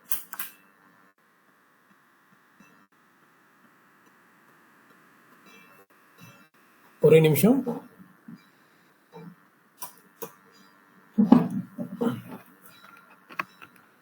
ஓகே, ஸோ இதுல வந்து பெரிய பிரச்சனைகள் வராது அப்படின்றத மாதிரி அவங்க அஷூரன்ஸ் கொடுக்குறாங்க. அதனால நீங்க வந்து இணைக்கிறதுனா தாராளமா இணைக்கலாம். ஆனா எப்ப இணைக்கணும் அப்படிங்கறத பாத்தீங்கன்னா 2 பேருக்கும் தசாபுத்தி நல்லா இருக்கா அப்படின்றத பார்க்கணும். இப்ப பாத்தீங்கன்னா நம்ம தசாபுத்தி என்ன சொல்லியிருக்கோம், 2 பேருக்குமே காலப்பக தசை இருக்கக்கூடாது, வேதகன் தசாபுத்தி இருக்கக்கூடாது. இப்ப பாருங்க, ஆணுக்கு வந்து சனி தசை நடக்குது, செவ்வாய் புத்தி. ஸோ வேதகன் புத்தி அடுத்த ஆகஸ்ட் 25 வரைக்கும் இருக்கு. அதனால இந்த பீரியடை இணைக்கிறது அப்படிங்கிறது நல்லது இல்லை. அதே மாதிரி பெண்ணுக்கு வந்து இப்ப புதன் தசை நடக்குது, சனி புத்தி. இது வந்து ஓரளவுக்கு பரவாயில்ல, பட் புதன் வந்து 8ஆம் அதிபதி அப்படின்ற ஒரே ஒரு கான்செப்ட் மட்டும் இங்க பாத்தீங்கன்னா அது வந்து நல்லா இல்லை அப்படின்ற மாதிரி எடுக்கலாம். பட் மற்றபடி சனி புதன் அப்படின்றது நட்பு கிரகம் தான், அதனால இது பெரிய பாதிப்புகளை கொடுக்காது. இருந்தாலும் இவங்களுக்கு மார்ச் 26, அதாவது ஆகஸ்ட் 25 அவர் முடிஞ்சதுக்கு அப்புறம் ஒரு 4-5 மாசம் கழிச்சு இவங்க திருமணத்தை பண்ணாங்கன்னா அது நல்லா இருக்கும் அப்படின்றது சொல்ல முடியும். ஸோ இமீடியட்டா இவங்களுக்கு திருமணம் இப்போதைக்கு பண்ணக்கூடாது, இப்போதைக்கு கண்டிப்பா ஆகஸ்ட் 25 வரைக்கும் பண்ணக்கூடாது அப்படின்றத கிளியரா சொல்லிடலாம். அது இல்லாம பெண்ணுக்கு வந்து மார்ச் 26 வரைக்கும் கொஞ்சம் முன்ன பின்ன பார்த்து, அதாவது 25க்கு மேல பார்த்துட்டு 2026 ஜனவரி பிப்ரவரியில இவங்க திருமணம் பண்ணாங்கன்னா ஓரளவுக்கு நல்லா இருக்கும் அப்படிங்கிறத சொல்ல முடியுது. ஓகே, மார்ச்சுக்கு அப்புறம் பண்றது ரொம்ப நல்லது, அவ்வளவுதான் அப்படிங்கறது சொல்றோம். ஸோ நெகட்டிவான பாயிண்ட் என்ன, இங்க 2ஆம் இடம் பாதிப்பு அடைஞ்சிருக்கு, சனி செவ்வாய் சம்பந்தம் இருக்கு, பொருளாதார பாதிப்பு, அடிக்கடி சண்டை வரும், கடன் வரும் அப்படிங்கறது சொல்றோம். 10ல சூரியன் 2 பேருக்குமே இருக்கிறது நல்லது. ஒருத்தருக்கு இருந்ததுன்னா கண்டிப்பா திக்பலம் நல்லதுன்னு எடுத்துக்கலாம். 2 பேருக்குமே இருக்கிறது நல்ல விஷயம் இல்லை அப்படிங்கிறத நீங்க பாக்குறோம்.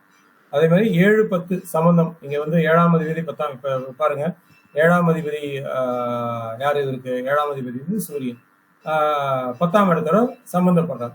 7-10 சம்பந்தப்படும் போது பாத்தீங்கன்னா கண்டிப்பா திருமணம் அப்படின்றத நம்ம பேசும்போதும், இல்ல திருமணத்துக்கு முன்னாடியோ பின்னாடியோ, இல்ல ஒரு வருஷத்துக்குள்ளேயோ ஏதோ ஒரு சின்ன அசம்பாவிதங்கள் இவங்க வீட்டுக்குள்ள நடக்கிறதுக்கு வாய்ப்புகள் உண்டு. இப்போ எனக்கு தெரிஞ்ச ஒருத்தர் ஜாதகத்தை பாருங்க, மிதுன லக்னம், 7ஆம் அதிபதி குரு 10ல இருக்காரு. திருமணம் ஆகி ஒரு 4-5 மாசம் அதுக்கப்புறம் அவங்க தாத்தா இறந்து போனாங்க. அது இங்க இல்ல, ஊர்ல இறந்து போனாங்க. ஸோ அந்த மாதிரி ஒரு சின்ன சின்ன விஷயங்கள் நடக்கிறதுக்கு வாய்ப்பு இருக்கு. இல்லை இவங்க வீட்லயே நெருங்கிய சொந்தங்கள்ல, அதாவது ரத்த சம்பந்தம் அப்படின்னு எடுத்துக்கணும், நெருங்கிய சொந்தங்கள்ல ஏதாவது ஒரு சின்ன பிரச்சனை நடக்குது வாய்ப்புகள் இருக்கு அப்படின்னு எடுத்துக்கலாம். ஸோ இது வந்து நெகட்டிவான பாயிண்ட்ஸ். பாசிட்டிவான பாயிண்ட்ஸ் எடுத்தீங்கன்னா 11ஆம் இடத்துல சனி சம்பந்தப்படுறதுன்றது நல்ல விஷயம். அதாவது அந்த இடத்துல 11ல சனி சம்பந்தப்பட்டாருன்னா எப்பயுமே இவங்களுக்கு பண வரவுகள் இருக்கும். அது இப்ப இல்லைன்னா கூட பின்னாடி நல்ல பண வரவுகள் இருக்கும் அப்படிங்கிறது சொல்லலாம். 12ஆம் இடத்துல வந்து சமபலமா இருக்கு. 12ஆம் இடத்துல குரு இருக்காருன்னு எடுத்துக்கிட்டாலும் சமபலம்னு எடுத்துக்கலாம். இல்ல 2 பேருக்குமே சனி அங்க பரிவர்த்தனை இருக்காருன்னு பார்த்தாலும் அது சமபலம்னு எடுத்துக்கலாம். சந்திரன் மட்டும் ஒருத்தருக்கு பார்க்கறாரு, ஓகே அப்படின்ற மாதிரி எடுத்துக்கலாம். அதனால பாசிட்டிவ்னு எடுக்கும்போது இதை மட்டும் எடுக்கிறோம், நெகட்டிவ்னு எடுக்கும்போது மற்ற விஷயங்களை சொல்லிடுறோம். மற்றபடி டிசைட் பண்றது அவங்களோட கையில இருக்கு. இதுக்கு எப்ப திருமணம் பண்ணணும் அப்படின்றதையும் நம்ம சொல்லிடுறோம். ஸோ இதுக்குள்ள திருமணம் பண்ணாங்கனாலும் இல்ல இதை தாண்டி அவங்க டிசைட் பண்றதும் அவங்களோட பொறுப்பு அப்படின்றத சொல்லலாம். ஸோ இதுல ஏதாவது சந்தேகம் இருந்ததுன்னா கேளுங்க. ஏன்னா இது வந்து ஒரு நல்ல ஜாதகம் நமக்கு பொருத்தம் பார்க்கறதுக்கு, அதனால இதை போடலாம் அப்படின்னு நினைச்சு போட்டேன். அவரும் அக்ரி பண்ணாரு. கேட்கும்போது ஓகே சுவாமியான் போட்டுங்க அப்படின்ற மாதிரி சொன்னாங்க. அதனால நம்ம இதை வந்து இங்க காட்டுறோம்.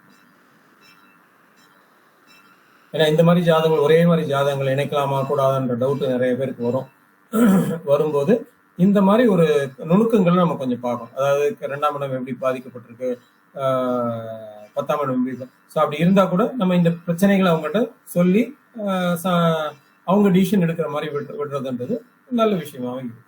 ஓகே, அவ்வளவுதான். இது தசாபுத்தியும் நம்ம பார்த்துறோம், எல்லாத்தையும் பார்த்துறோம். ஓகே, ஸோ இதுல ஏதாவது டவுட் இருக்கான்னு கேளுங்க. இருந்ததுன்னா அடுத்ததுக்கு போனோம். இல்லைன்னா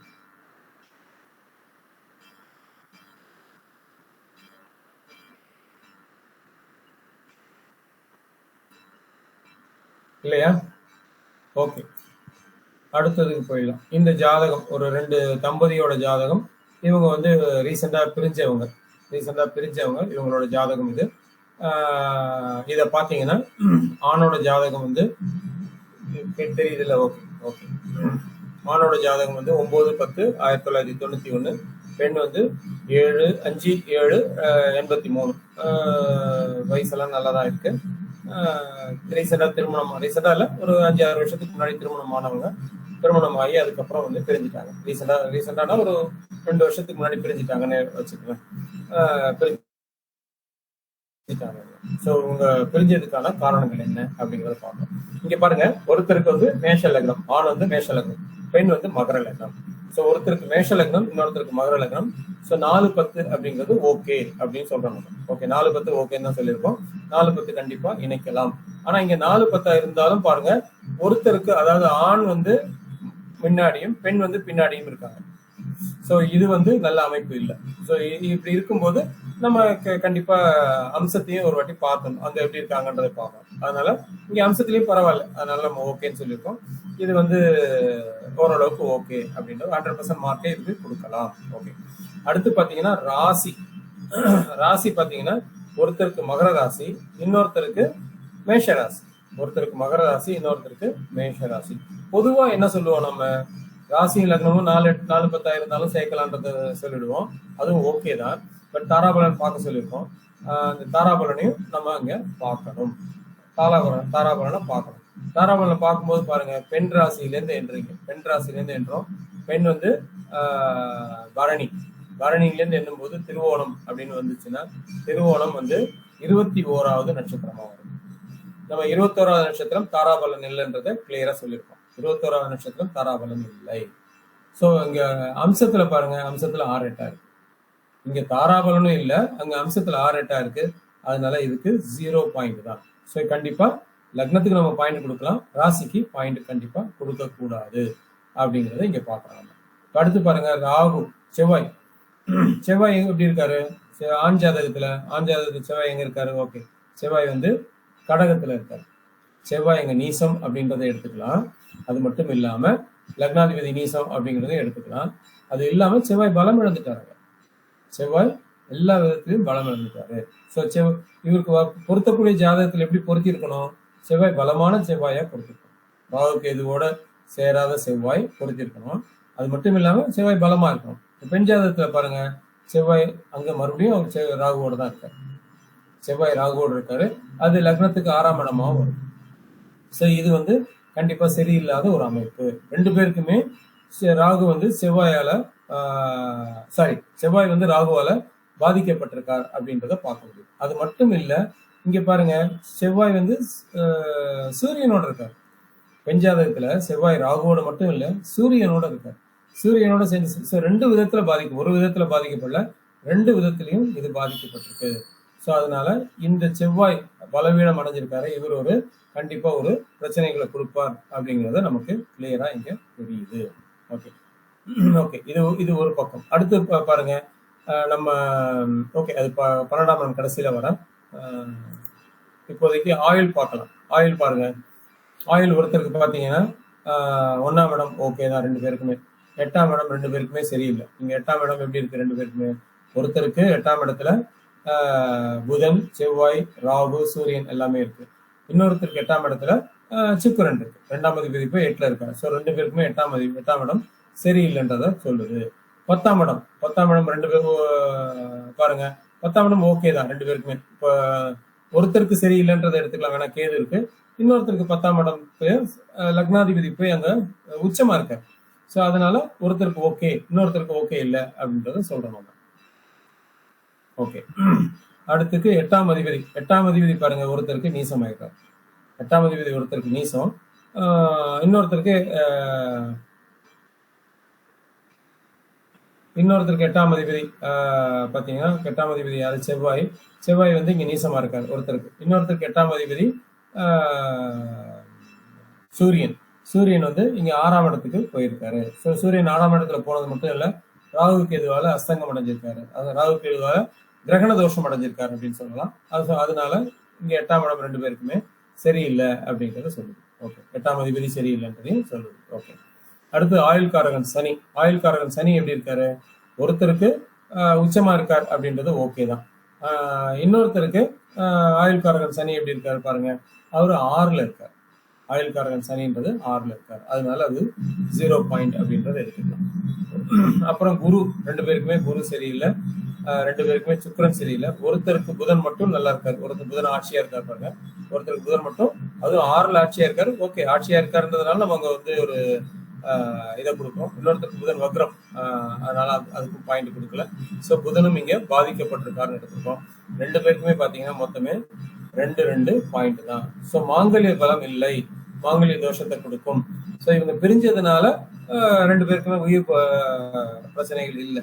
இவங்க பிரியாம இருந்தாங்கன்னா கண்டிப்பா யாராவது ஒருத்தருக்கு பாதிப்புகளை கொடுத்திருக்கலாம் அப்படின்றத சொல்லுது. சோ இந்த ஜாதக பொருத்தம் பார்த்ததுலயே எந்த விதத்திலயுமே சரியில்லாத பொருத்தம் அப்படின்றத சொல்றோம். ஓகே, இங்க பாருங்க செவ்வாய் வந்து நம்ம வந்து நார்மலா எப்படி சொல்லுவோம், லக்னத்துக்கு 1 4 7 10 இருக்கக்கூடாதுன்னு சொல்லிடுவோம். இங்க 1 4 7 10 செவ்வாய் இருக்கு. ராகுவோட சேர்ந்து இருக்கிறது பாதிப்பு பார்ப்போம். செவ்வாய் நீசமா இருக்கு. சோ செவ்வாய் நீசமா இருக்க ஒருத்தருக்கு இன்னொரு செவ்வாய் பலமா இருக்கிற மாதிரி அமைச்சிருக்கணும். அதே மாதிரி சுக்கிரன் இங்க 8ல இருக்கிறதுக்கு இன்னொருத்தருக்கு சுக்கிரன் பலமா இருக்கிற மாதிரி அமைச்சிருக்கணும். அதே மாதிரி இங்க சனி வந்து சனியில செவ்வாய் வந்து சூரியனோட சேர்ந்து இருக்கு. அங்க சூரியனோட செவ்வாய் பாதிக்கப்படாம இருக்கிறதா அமைச்சிருந்தாங்கன்னா கண்டிப்பா இவருக்கு நல்ல மனைவியை கிடைச்சிருப்பாங்க அப்படின்றது சொல்ல முடியும். அடுத்து பாருங்க, அடுத்து நான் அந்த இதை போடல, 159 அந்த கான்செப்ட போடல. இங்க 159 போடாம வேற விதத்துல எந்த விதத்துல இதை பார்க்கலாம், பலன் பார்க்கலாம் அப்படின்றத இங்க சுட்டி காட்டியிருக்கேன். இங்க பாருங்க, 2 பேருக்குமே சுக்கிரன் 8ல இருக்கிறது நல்ல விஷயம் இல்லை. சுக்கிரன் 2 பேருக்குமே, அதாவது கலத்திரக்காரங்க நம்ம சொல்றது 2 ஆணா இருந்தாலும் பெண்ணா இருந்தாலும் நம்ம சொல்லக்கூடிய விஷயம் இங்க சுக்கிரன் அப்படின்றத எடுத்துக்கணும். சுக்கிரன் தான் எடுக்கணும். சுக்கிரன் இங்க 2 பேருக்குமே 8ல இருக்கிறதுன்றது பலவீனமான அமைப்பு தான் அப்படிங்கறத எடுக்கலாம். ஓகே, அடுத்தது சந்திரன். ஒருத்தருக்கு சந்திரன் வந்து கேதுவால பாதிப்படுது. நான் பேசுறது கேக்குது இல்லைங்களா? கேக்குது சார். Okay okay. சோ சுக்கிரன், ஓகே ஓகே, சுக்கிரன் 2 பேருக்கு 8ல இருக்கிறது நல்ல அமைப்புன்றீங்களா? இல்ல இல்ல இல்ல. ஓகே, அது மட்டும் சரியா கேட்கும். ஓகேங்க. ஒருத்தருக்கு 8ல இருந்ததுன்னா இன்னொருத்தருக்கு 8ல இருக்க கூடாது. சுக்கிரன் மறையக்கூடாது. பொதுவா வந்து கலத்திரக்காரகன் மறையக்கூடாது. இங்க ஒருத்தருக்கு 8ல இருக்கு, இன்னொருத்தருக்காவது பலமா இருக்கணும் அப்படின்றத பாக்குறோம். இங்க 2 பேருக்கும் 8ல இருக்கு. இது வந்து பொருத்தம் சரியா பார்க்கலன்றதை நம்ம பார்க்கணும். அடுத்தது இன்னொருத்தருக்கு சந்திரன் கேதுவோடு இருக்கு. சந்திரன் கேதுவோடு இருக்கும் பாருங்க, இன்னொருத்தருக்கு சந்திரனுக்கு சாரம் கொடுத்தவர் 6லயும் வீடு கொடுத்தவர் 8லயும் போயிட்டாங்க. ஒருத்தருக்கு சந்திரனுக்கு சாரம் கொடுத்தவர் 6ல, வீடு கொடுத்தவர். சோ சந்திரனும் இங்க பாதிக்கப்பட்டிருக்கு. சோ 2 பேருக்குமே சந்திரன் பாதிக்கப்பட்டிருக்கு, 2 பேருக்குமே சுக்கிரன் பாதிக்கப்பட்டிருக்கு, 2 பேருக்குமே சந்திரன் பாதிக்கப்பட்டிருக்கு. அடுத்தது பாருங்க, இவங்களுக்கு வந்து ஒருத்தருக்கு 2ஆம் அதிபதி 7ஆம் அதிபதி ஒருத்தராகி அவர் 8க்கு போயிட்டார். கலத்திர காரகன் அப்படின்னு சொல்லக்கூடியவர் 8க்கு போயிட்டார். சோ இவங்களுக்கு 2ஆம் இடமும் 7ஆம் இடமும் பலமுள்ள ஒருத்தரை நம்ம கண்டிப்பா இவங்க சேர்த்து வச்சிருக்கோம். இங்க பாருங்க, இந்த ஜாதகத்து பெண் ஜாதகத்துல 2ஆம் இடம்ன்றது சனி, அவரு ஓகே, 2ஆம் இடம் சனின்றது நல்ல இடத்துல தான் இருக்காரு. ஆனா 7ஆம் அதிபதி சந்திரன் அப்படிங்கிறது அவர் வாங்கின சாரம் பரணி சாரம், சுக்கிரன் சாரமே வாங்கியிருக்காரு. சுக்கிரன் சாரம் கொடுத்த சுக்கிரன் எங்க இருக்காரு? 8க்கு போயிட்டாரு.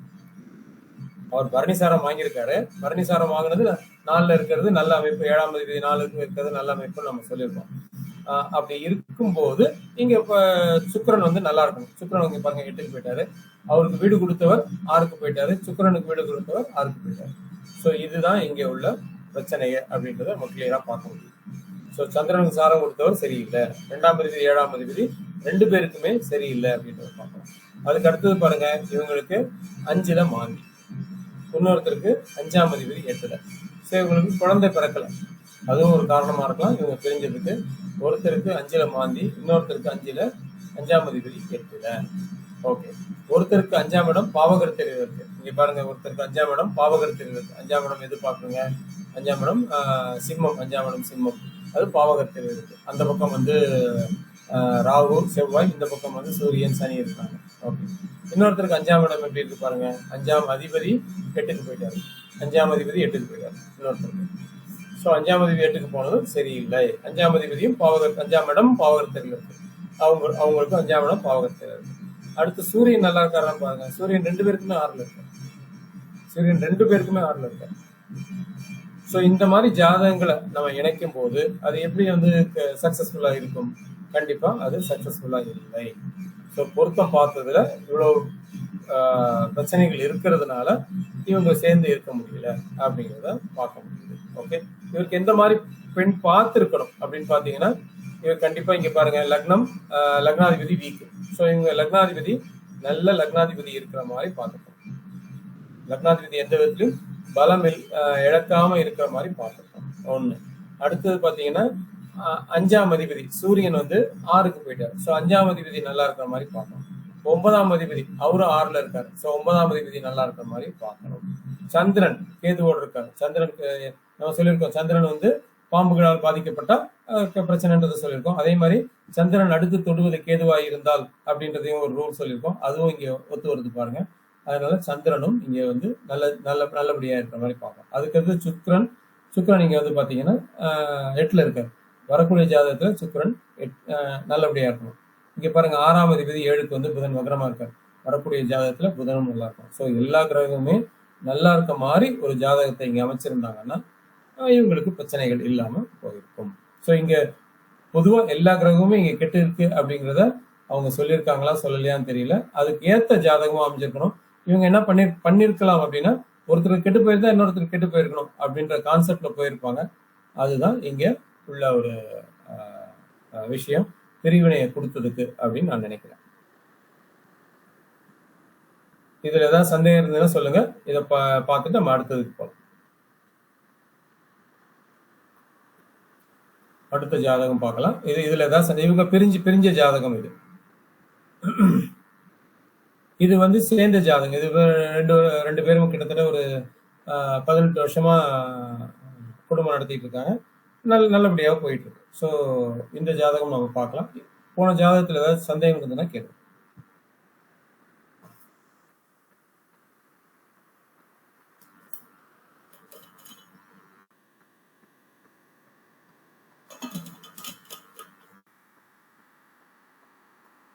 ஓகே. ஸோ நம்ம இந்த ஜாதகத்துக்கு இப்போ பலன் பார்க்க ஆரம்பிச்சிடலாம். ஓகே. இங்கே பாருங்க, லக்னம் வந்து ஆணுக்கு விருச்சிக லக்னம், பெண்ணுக்கு மேஷ லக்னம். ஆணுக்கு விருச்சிகலாம், பெண்ணுக்கு மேஷ லக்னம். இது வந்து வசீகரக பொருத்தத்துல நமக்கு வந்துடும் இல்லையா?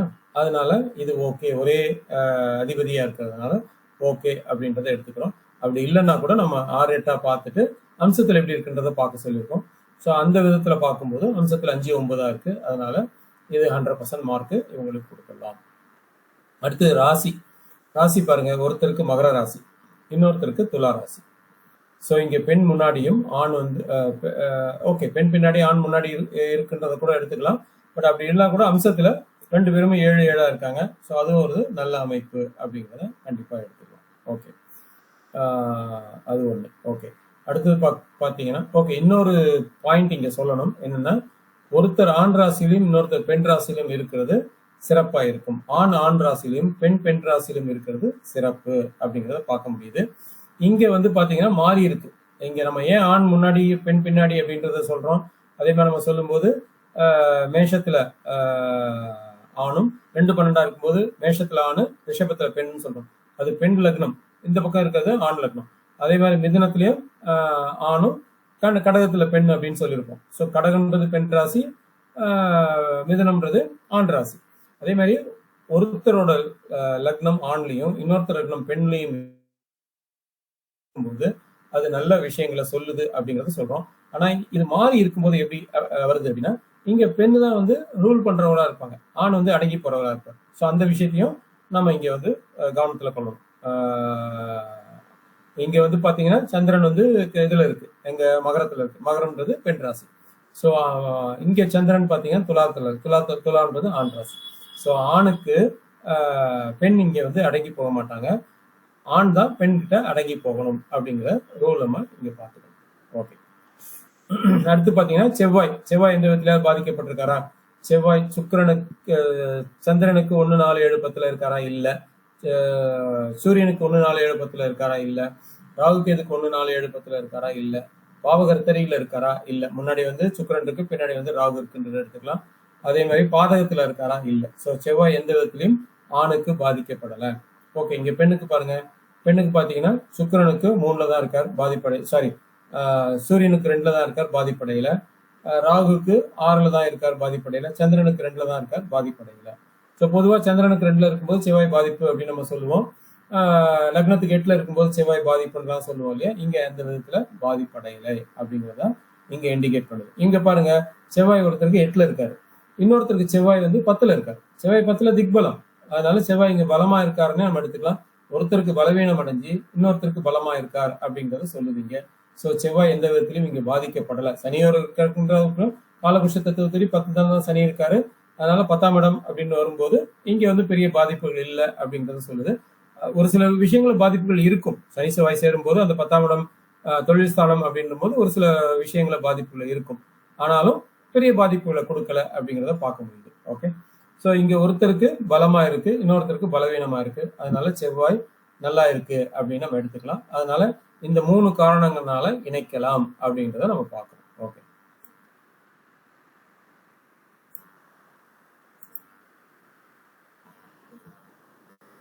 அடுத்து நம்ம பாக்குறது ஆயுள் பார்க்கணும். ஆயுள் எப்படி இருக்கு ரெண்டு பேருக்குமே இங்க பாத்தீங்கன்னா அந்த ஆண் போட்டிருக்கிறது 8ல 2 பேருக்குமே ஆட்சி, இருவருக்கும் ஆட்சின்னு போட்டிருக்கேன். அதனால 8 ஆன்றது 8ன்னு எடுத்துக்கங்க. கீழே இருக்கு பாருங்க, ஆள் இருவருக்கும் ஆட்சி அப்படின்னு எடுத்துக்கங்க. ஓகே. 1 அப்படின்றது 1 ஓகே. 2 பேருக்குமே பாத்தீங்கன்னா 1ஆம் இடம் லக்னம் அப்படின்றது, லக்னம் ஒருத்தருக்கு வந்து ஒரு கிரகமும் இல்லை, அடுத்தவங்களுக்கு ஒரு கிரகம் இல்லை, அதனால 1ஆம் இடம் ஓகே. 8ஆம் இடம் 2 பேருக்குமே ஓகே. 8ஆம் இடத்துல செவ்வாய் தான் இருக்காரு. இங்க 8ஆம் இடத்துல செவ்வாய் இருக்காரு, செவ்வாய் சொந்த வீட்டுல இருக்காரு, அதனால 8ஆம் இடம்ன்றது ஓகே அப்படின்றத போட்டிருக்கோம். ஓகே. அடுத்தது 8ஆம் இடத்துல அங்க புதன் சொந்த வீட்டுல இருக்காரு, சொந்த வீட்லயே புதன் இருக்காரு, அதனால அது வந்து ஓகே அப்படின்றது போட்டிருக்கோம். 10ஆம் இடம் பாத்தீங்கன்னா இங்க வந்து 10ஆம் இடம் 2 பேருக்குமே, ஒருத்தருக்கு 10ஆம் இடம் வந்து சிம்மம் ஆகுது, இன்னொருத்தருக்கு 10ஆம் இடம்ன்றது மகரம் ஆகுது. இங்க 10ஆம் இடத்துல திக்பலத்துல தான் இருக்காரு. 2 பேருமே காலபுருஷ தத்துவப்படி சனி 10ல பலம், செவ்வாயும் பலம், அதனால திக்பலம் அப்படின்னு எடுத்துக்கிறோம். இங்க பலம் அப்படின்னு எடுத்துக்கிறோம். அதே மாதிரி பொண்ணுக்கும் வந்து ஓகே அப்படின்னு சொல்றோம். 8ஆம் அதிபதி ஒருத்தருக்கு ஆட்சியா இருக்காரு, இன்னொருத்தருக்கு ஆட்சியா இருக்காரு, அதனால அதுவும் ஓகே அப்படின்னு எடுத்துக்கிறோம். அடுத்தது ஆயுள்காரகன் சனி.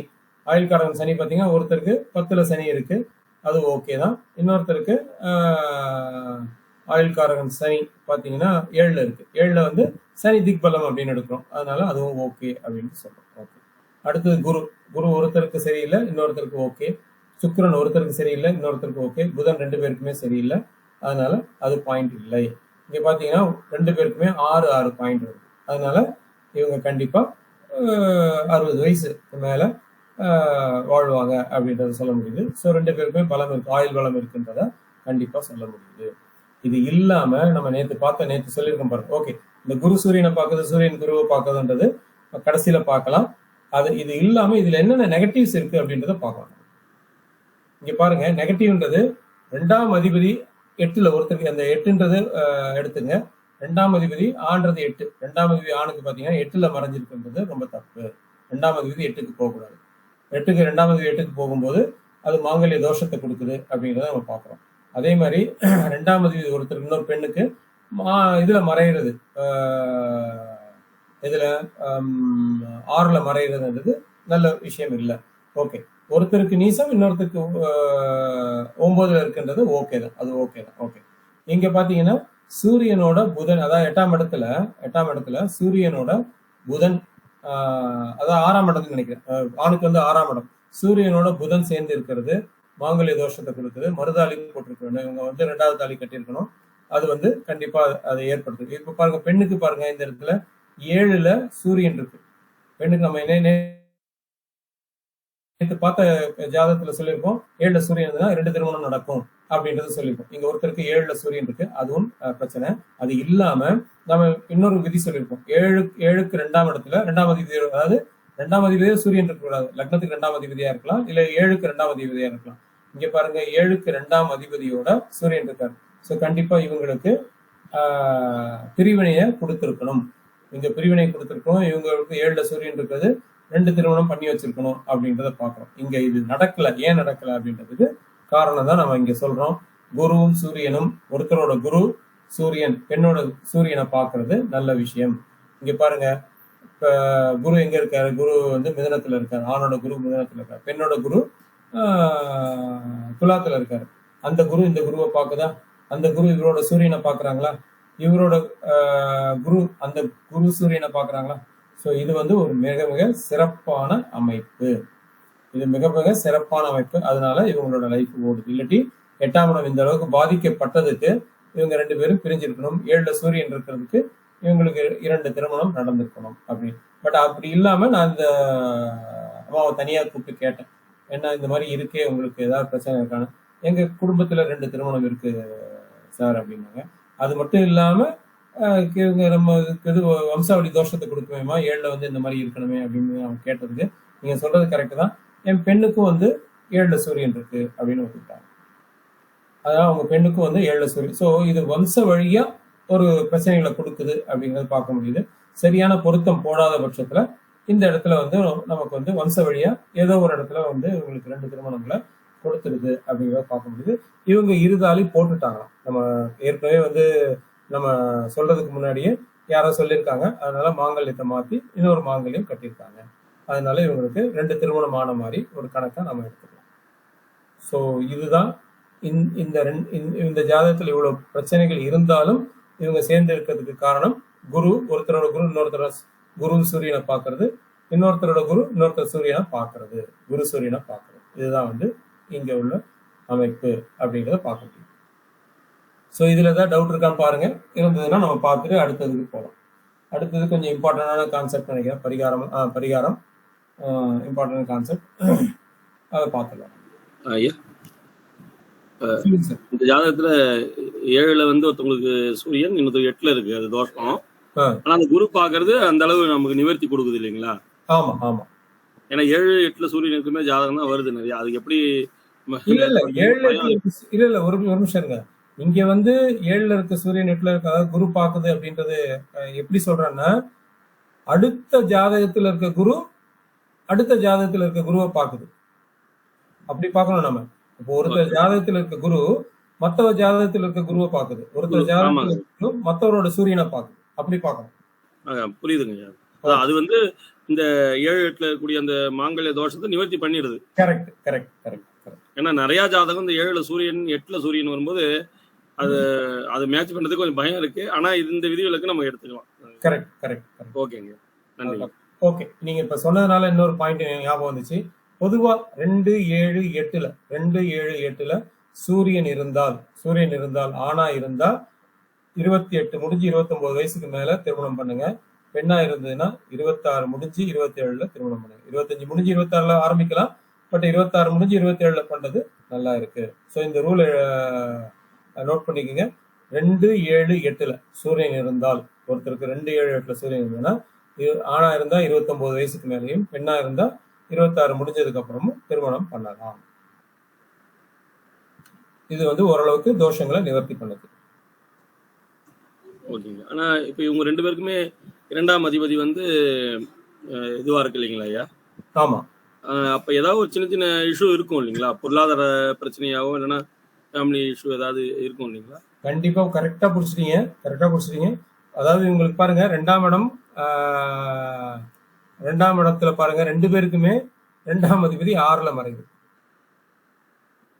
ஒருத்தருக்கு 8ஆம் இடத்துல மறைவு, இன்னொருத்தருக்கு 6ஆம் இடத்துல மறைவு. ஸோ பொருளாதாரம் சார்ந்த விஷயங்களே இவங்களுக்கு கண்டிப்பா பிரச்சனைகள் இருக்கும். ஒத்துக்கிட்டாங்க அவங்க. ஹஸ்பண்ட் வந்து ஒரு கவர்மெண்ட் வேலைக்கு போறாரு.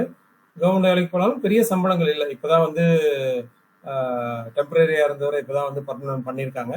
பெரிய சம்பளங்கள் இல்லை. ஓரளவுக்கு இப்பதான் வந்து இப்பதான் ஒரு 15-16 வருஷத்துக்கு அப்புறம் தான் கொஞ்சம் நல்லபடியா வர்றதுக்கு அதாவது பர்மனன்ட் பண்ணியிருக்காங்க. பிரச்சனைகள் இல்லை. இந்த அம்மா இப்பதான் வந்து கொஞ்சம் படிச்சு இது பண்ணி ஜோசியம் பார்க்கறதுக்கு இவங்க ஜோசியம் பார்க்க ஆரம்பிச்சிருக்காங்க. இதுல இன்டர்நெட்ல வந்து இப்ப திருமண பொருத்தம், ஜோசியம் இதெல்லாம் வந்து நம்ம இந்த வெப்சைட்ல பாக்குறாங்க இல்லையா, அதை இவங்க பார்க்க ஆரம்பிச்சிருக்காங்க. ஸோ அது பார்த்து ஆரம்பிச்சதுக்கு அப்புறம் பொருளாதார நிலைமைகள் இப்பதான் வந்து அவங்களுக்கு முன்னேற்றம் அடையுது அப்படிங்கறத சொல்றேன். நீங்க சொன்ன பாயிண்ட் பக்காவான பாயிண்ட்.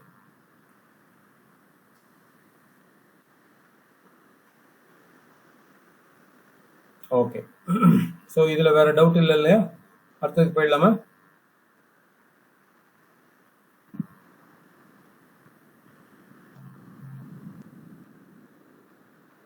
சார் டவுட் எதுவும் இல்லை? அடுத்ததுக்கு போயிடலாமா? ஓகே ஓகே ஓகே ஓகே ஓகேம்மா. Okay okay. இங்க பாருங்க, பரிகாரம். பொதுவா பரிகாரம் அப்படின்றது நான் அதிகமா சொல்றது இல்லை. பரிகாரம்ன்றது வாழ்வியல் பரிகாரமாக முடிஞ்ச வரைக்கும் சொல்லிடுவேன். வாழ்வியல் பரிகாரமா சொல்லிடுவேன். நீங்க வந்து இந்த அதாவது திருமணம் பண்ணும்போது கொஞ்சம் உங்களோட தகுதி குறைஞ்சவங்களா பண்ணிக்கோங்க, இல்ல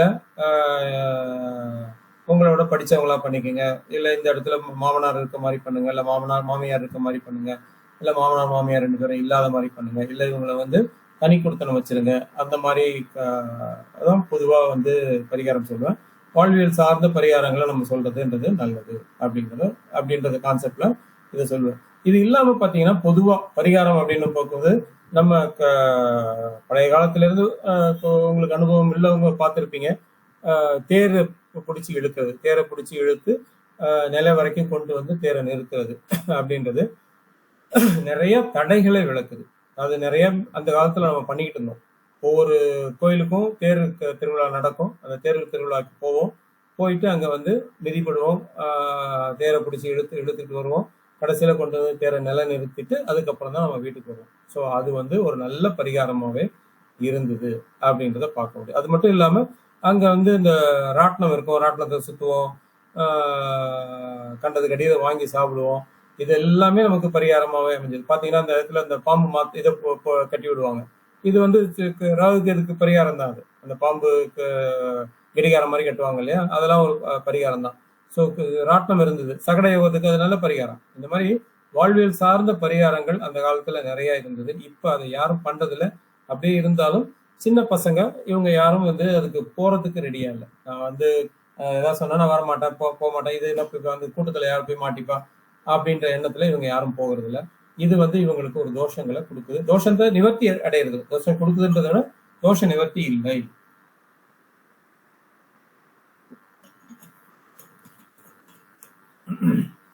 அது மட்டும் இல்லாம பரிகாரம் பார்க்கும்போது பாத்தீங்கன்னா இப்ப வந்து ஒருத்தருக்கு குழந்தை பிறக்கல. அந்த காலத்துல நம்ம என்ன பண்ணோம்? குழந்தை பிறக்கிறதுக்கு ஒண்ணுமே பண்ணல. நார்மலா வீட்டு வேலைகளை பார்த்துட்டு இருந்தோம், குழந்தை பிறந்துடுது. அது மட்டும் இல்லாம வேற நிறைய விஷயங்களை பண்ணோம். இப்போ பக்கத்து வீட்டு குழந்தைன்னா நம்ம எடுத்து கொஞ்சிக்கிட்டு இருப்போம். பக்கத்து வீட்டு குழந்தைய நம்ம எடுத்து கொஞ்சுவோம். அதாவது ஒரு எஸ்பெஷலி வீட்டுல இருக்க பெண் குழந்தைகள் பாத்தீங்கன்னா எந்த குழந்தையா இருந்தாலும் சரி, அது தன் வீட்டு குழந்தையா இருந்தாலும் சரி, பக்கத்து வீட்டு குழந்தையாலும் சரி, எதிர் வீட்டு குழந்தையாலும் சரி, இல்லை அந்த தெருவுல இருக்கிற எந்த குழந்தையா இருந்தாலும் வீட்டுல கூப்பிட்டு வந்து வச்சு அவங்களுக்கு வந்து சடப்பிடி போடுறது, அவங்களுக்கு அலங்காரம் பண்றது, அவங்க கூட விளையாடுறது, அவங்களை அடிச்சு விளையாடுறது, திருடம் போலீஸ் விளையாடுறது, அந்த மாதிரி பாத்தீங்கன்னா. ஸோ இந்த சின்ன குழந்தைங்களோட விளையாடும் போது, அதுவும் ஒரு மெச்சூரிட்டி வந்த வயசுக்கு வந்த ஒரு பெண் விளையாடும் போது இவங்களுக்கு ஆட்டோமேட்டிக்கா அந்த கர்ப்பப்பை சார்ந்த பிரச்சனைகள், அந்த அதுக்கு தேவையான சுரப்பிகள் ஈஸியா சுரந்து பெண் அந்த ருதுவானதுக்கு அப்புறம் கர்ப்பப்பைன்றது நல்லபடியா ஸ்ட்ராங் ஆகுது. அதுக்கு ஏத்த வேதியியல் பொருள்கள்லாம் அங்க சுரக்கும் போது இவங்களுக்கு குழந்தை பிறக்கிறதுல எந்த பிரச்சனையும் இல்லை. அதனால ஈஸியா அங்க குழந்தைகள் பிறந்திருக்கிறது. அடுத்தவங்க குழந்தைய, ஊரார் குழந்தைய ஊட்டி வளர்த்தால் தன் குழந்தை தானே வளரும் சொல்லுவோம் இல்லையா, அதெல்லாம் ஈஸியா அங்க நடந்துருது. இப்ப அது நடக்கிறது இல்லை. இப்ப வந்து சீரியலை பார்த்துட்டு அடுத்தவனை எப்படி போட்டு தள்ளுறது அப்படின்னு தான் நம்ம பார்க்கிறோம். அதனால இத கண்டிப்பா அவாய்ட் பண்ணணும். வீட்டுல பெண் குழந்தைகள் இருந்ததுன்னா நீங்க வந்து குழந்தைங்களுக்கு சொல்லலாம் தாராளமா, இன்னொரு குழந்தை எடுத்து வளருங்க, இன்னொரு குழந்தை எடுத்து தத்தெடுத்து வளர்க்கறதுனாலும் ஓகே, இல்ல வந்து பக்கத்து வீட்டு குழந்தை கொண்டு வந்து கொஞ்சிறதுனாலும் ஓகே. இதை இப்ப யாருமே பண்றது இல்லை. ஸோ இது ஒரு காரணம் இந்த குழந்தை சரியா பிறக்காம இருக்கிறது. அது ஓகே ஓகே குழந்தை பிறப்பு நம்ம பார்க்கல, இங்க வந்து திருமணம் தான் பார்க்குறோம் அப்படின்னு இருக்கு. ஓகே, அந்த காலத்துல திருமணம் அப்படின்னு பண்ணும்போது நம்ம என்ன பண்ணோம், அது யாரா இருந்தாலும், தன்னோட ரிலேட்டிவா இருந்தாலும் சரி, தன்னோட நட்பு வட்டத்துல இருந்தாலும் சரி, இல்ல அந்த தெருவுல உள்ளவங்க வீட்டுல குழந்தை வந்து கல்யாணம் ஆனாலும் சரி, தன் வீட்டுக்கு கூப்பிட்டு சாப்பாடு போடுவீங்க. தன் வீட்டுக்கு கூப்பிட்டு சாப்பாடு போடுவோம். அந்த வீட்டுக்கு கூப்பிட்டு சாப்பாடு போடுறது அப்படிங்கிறதே ஒரு நல்ல வைப்ரேஷனை உண்டாக்கும். அது மட்டும் இல்லாம நம்ம இன்னொருத்தர் வீட்டுக்கு போறோம் அப்படின்னு போகும்போது கண்டிப்பா புஷ்பம் வாங்கிட்டு போவோம், பழம் வாங்கிட்டு போவோம். அது அந்த சுக்கிர காரகத்துவத்தை நல்லா இன்க்ரீஸ் பண்ணும். இப்போ வந்து பாத்தீங்கன்னா வீட்டுக்கு போகும்போது கேக் வாங்கிட்டு போறீங்க, இல்ல வேற ஏதோ கேட்காத பொருள்லாம் நம்ம வாங்கிட்டு போறோம். ஸோ இது இல்லாம இந்த சுக்கிர காரகத்துவ உள்ள பொருள்களை நம்ம வாங்கிட்டு போகும்போது பாத்தீங்கன்னா அது வந்து இந்த திருமணம் சார்ந்த விஷயங்கள்ல நமக்கு வந்து ஓரளவுக்கு ஹெல்ப் பண்ணுது. அது இல்லாம அடுத்தவங்களை கூப்பிட்டு, திருமணமானவங்களுக்கு ரீசெண்டா திருமணமானவங்களை கூப்பிட்டு சாப்பாடு போடுறது, அதே மாதிரி திருமண விஷயங்களை போய் கலந்துக்கிறது. ஒருத்தர் தெரிஞ்சவங்களுக்கு விஷயம் இருந்தாலும் திருமணம் நடக்குதுன்னா அந்த திருமணத்துல போய் கலந்துக்கிறது, அந்த திருமணத்துல தன்னால முடிஞ்ச ஹெல்ப்ல பண்றது, எந்த மாதிரி ஹெல்ப் வேணாலும் பண்ணலாம், அங்க போய் பண்றது அப்படின்றது நல்லா இருக்கு. இப்ப இந்த கான்செப்ட் எல்லாம் சுத்தமா வழக்குழிஞ்சிருச்சு. அதனால இந்த திருமணம் சார்ந்த பரிகாரங்கள் நம்ம வேற ஏதாவது பரிகாரம் இருக்கா அப்படின்னு தேட வேண்டியதா போச்சு. இது வாழ்வியல் பரிகாரமாவே நமக்கு அமைஞ்சது. அந்த காலத்துல பாருங்க, எங்க மாமாக்கெல்லாம் திருமணம் ஆகும்போது நான் வந்து கிராமத்துக்கு போனேன். அங்க வந்து கூரை கட்டுறதுல இருந்து சரி, சாதம் பரிமாறுறதுல இருந்து சரி, இல்ல மத்த எல்லா விஷயத்தையும் நம்ம அங்க வந்து இன்டர்ஃபியர் பண்ணுவோம். அப்ப வந்து ஒரு பெண்ணா இருந்தாலும் சரி, ஆணா இருந்தாலும் சரி, அடுத்தவங்க பார்க்கும்போது என்ன சொல்லுவாங்க, இந்த பையனுக்கு தான் திருமணம் ஆகல, இந்த பையனுக்கு தான் திருமணம் ரெடியா இருக்காங்க, பொண்ணு இருந்தா பாருங்க, பையன் இருந்தா பாருங்க. சரி, பொண்ணு இருந்தா பையன் இருந்தா பாக்குறதுன்றது ஒரு பக்கம், அது இருக்கட்டும். பட் அது இல்லாம இந்த பையனுக்கு இன்னும் திருமணம் ஆகல, இந்த பையனுக்கு இன்னும் திருமணம், அந்த பொண்ணுக்கு இன்னும் திருமணம் ஆகல, வயசாகுது இப்ப வயசா. சோ இந்த மாதிரி அடுத்தவங்க சொல்றதே நம்ம தோஷ கழிவாகி அது வந்து நமக்கு திருமணத்தை பண்ணி வைக்கிறதுக்கு வாய்ப்புகளை கொடுக்குது அப்படிங்கறத பார்க்க முடியும். ஓகே, ஸோ இது வந்து நம்ம வந்து கண்டிப்பா அதை பார்க்கணும் அப்படின்றது. ஸோ இந்த மாதிரி அமைப்புகள் ஏற்படும் போது உங்க வீட்டு பையனையோ பொண்ணையோ அடுத்தவங்க திருமணத்துல போய் வேலை பார்க்க சொல்லுங்க. எந்த வேலையை வேணாலும் இழுத்து போட்டுக்கிட்டு பண்ண சொல்லுங்க, வேலையை பார்க்க சொல்லுங்க. அது வந்து அவங்களுக்கு கண்டிப்பா ஒரு நல்ல பலனையை கொடுக்கும் அப்படிங்கிறத நம்ம சொல்ல முடியுது. ஓகே, இதுதான் வாழ்வியல் சார்ந்த பரிகாரம். இந்த பரிகாரங்கள் நம்ம பண்ணும்போது கண்டிப்பா அது வந்து பெரிய பிரச்சனைகள் இல்லாம ஈஸியா சுழுவா திருமணம் நடக்குது, நமக்கு வாய்ப்புகளை கொடுக்குது. ஓகே, இது இல்லாம பாத்தீங்கன்னா அடுத்தது நம்ம 1, 5, 9 பாவங்களை இயக்க சொல்லியிருக்கேன். முதல் நாள் கிளாஸ்லயே சொல்லியிருக்கோம் 1, 5, 9 பாவங்களை எப்படி இயக்குறதுன்னு. இப்போ ஒருத்தருக்கு பிறந்த நாள் வருது, அந்த பிறந்த நாள் வரக்கூடிய மாசத்துல நீங்க எப்ப அதை கொண்டாடுறீங்கன்றத பாருங்க. நாளை வச்சு கொண்டாடுறீங்களா இல்ல நட்சத்திரத்தை வச்சு கொண்டாடுறீங்களான்னு பாருங்க. நட்சத்திரத்தை வச்சு கொண்டாடினீங்கன்னா அன்னைக்கு, இல்ல நாளை வச்சு கொண்டாடினீங்கன்னா அன்னைக்கு. அதுதான் வந்து 1ஆம் பாவம் அப்படின்னு எடுத்துக்கிறோம். அந்த 1ஆம் பாவம் அன்னைக்கு ஒரு 5 பழங்கள் வாங்கி, ஒரு 5 பழங்கள், ஒரு செட்டா இருந்தாலும் சரி, இல்ல ஒரு 10 செட்டு 5 பழங்களா வாங்கி கொடுத்தாலும் சரி, இல்ல 7 செட்டு வாங்கி, திருமணம்ன்றதுனால 7 செட்டு வாங்கி யாருக்காவது கொடுக்கறதுனா கொடுக்கலாம். அதாவது நம்ம பிறந்த நாள் அன்னைக்கு ஒரு 5 பழங்களை வாங்கி இன்னொருத்தருக்கு கொடுக்கறது, யாருக்கும் தெரியாம கொடுக்கணும். நான் கொடுக்குறேன்னு பெருமை பீத்திட்டு கொடுக்க கூடாது. அது பண்ணதுக்கு அப்புறம் நான் போய் இன்னைக்கு அதை கொடுத்தேன் இதை கொடுத்தேன்னு யாருக்கையும் சொல்லவும் கூடாது. சொல்லாம இதை பண்றதுன்றது இவங்க லக்ன பாவத்தை இயக்குது. லக்னம் வந்து பலவீனமானது. ஒவ்வொரு வருஷமும் இதை பண்ணும்போது அந்த லக்னம் பலவீனம் ஆகுது, பலமாகுது. அந்த லக்னம் பலமாகும் போது ஆட்டோமேட்டிக்கா நமக்கு கேட்டது எல்லாமே கிடைக்குது அப்படிங்கிறத பார்க்க முடியுது. இது இல்லாம லக்னத்தை பலப்படுத்துறதுக்கு நான் ஒரு இது சொல்லியிருந்தேன். கோயிலுக்கு போகும்போது யானையை கும்பிட்டுட்டு விநாயகருக்கு பழம் வச்சு படைச்சிட்டு திரும்பி வரும்போது அந்த யானைக்கு அதை கொடுத்துருங்க அப்படின்னு சொல்லுங்க. யானை இல்லாத கோயிலா இருந்ததுன்னா ஓகே, அங்க இருக்க அட்லீஸ்ட் ஒரு கோயில்ல இருக்க பொம்மை யானைக்காவது நம்ம வந்து வணங்கிட்டு போகலாம். திரும்பி வரும்போது அந்த பழத்தை அதுக்கிட்ட வச்சுட்டு அதை யாருக்காவது டொனேட் பண்ணிக்கணும். ஓகே, இது வந்து லக்ன பாவத்தை இயக்குதுன்றதை பார்க்க முடியுது. அடுத்து 5ஆம் பாவத்தை இயக்கணும். 5ஆம் பாவம் அப்படின்றது பாத்தீங்கன்னா சூரியன். 5ஆம் பாவம்ன்றது சூரியன். சூரியனை இயக்கிறதுக்கு அந்த மாசத்துல வரக்கூடிய ஞாயிற்றுக்கிழமை இல்ல அவங்க 5ஆம் அதிபதி உள்ள நாள் அப்படின்றத பார்த்துட்டு அவருக்கு நீங்க அபிஷேகம் பண்றது, அன்னதானம் பண்றது, இல்ல ஒரு கோயிலுக்கு ஏதாவது டொனேட் பண்றது, அந்த மாதிரி விஷயங்களை ஆக்டிவேட் பண்ணீங்கன்னா உங்க 5ஆம் பாவம் நல்லபடியா ஆக்டிவேட் ஆகுது அப்படிங்கிறத பார்க்க முடியுது.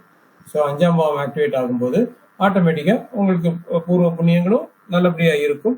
பிளஸ் திருமணம் சார்ந்த விஷயங்கள்ல அது ஒரு சின்ன நன்மைகளை செய்யுதுன்றதை பார்க்க முடியும். அதே மாதிரி 9ஆம் இடம்ன்றது பார்த்தீங்கன்னா குரு, காலபுருஷ தத்துவத்துக்கு 9ஆம் அதிபதி குரு. ஸோ வியாழக்கிழமை அன்னைக்கு, அதாவது அந்த தமிழ் மாசம், நீங்க எந்த தமிழ் மாசத்துல பிறந்தீங்களோ அந்த தமிழ் மாசத்துல வரக்கூடிய 4 வியாழக்கிழமை, அதுல ஏதாவது ஒரு வியாழக்கிழமை பண்ணா கூட போதும், இல்ல 4 வியாழக்கிழமை பண்ண முடிஞ்சாலும் பண்ணலாம்.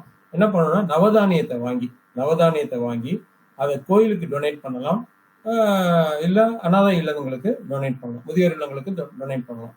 அது நவதானியங்களை டொனேட் பண்ணும்போது இந்த 9ஆம் இடம் சார்ந்த விஷயம் நமக்கு பலப்படுது அப்படிங்கிறத நம்ம பார்க்க முடியும். ஸோ அதுக்கப்புறம் குருக்கு ஒரு அர்ச்சனை பண்ணிட்டு, நவகிரகத்துல இருக்க குருக்கு ஒரு அர்ச்சனை பண்ணிட்டு வரலாம். இது 1 வாரம் பண்ணாலும் சரி, இல்ல 4 வாரம் பண்ண முடிஞ்சாலும் இது பண்றதுன்றது சிறப்பா இருக்கும். ஸோ இந்த விஷயங்களை 1, 5, 9 பாவங்களை நம்ம சின்ன வயசுலேருந்து இயக்கிக்கிட்டே வந்தோம்னா போக போக போக போக நமக்கு வரக்கூடிய தடைகள் எல்லாமே விலகும். அது விலகிறதுனால எந்த விஷயமா இருந்தாலும் ஆட்டோமேட்டிக்கா நம்ம வந்து நிறைய இடத்துல ஜாதகத்தை பார்க்காதவங்க எல்லாம் கூட கல்யாணம் பண்ணி நல்லா இருக்காங்க. ஸோ அந்த மாதிரி அமைப்புகளை இங்க கொண்டு வந்து கொடுக்கணும். நமக்கு நடக்கக்கூடிய காரியங்களை நல்லபடியா கிரகங்களே அமைச்சு கொடுக்கணும். அதனால 1, 5, 9 பாவங்களை இயக்குறது ரொம்ப ரொம்ப சிறப்பா இருக்கும் அப்படின்னு சொல்லிக்கலாம். ஸோ இதுல ஏதாவது டவுட் இருந்ததுன்னா கேளுங்க, நம்ம அடுத்த பரிகாரத்துக்கு போகலாம்.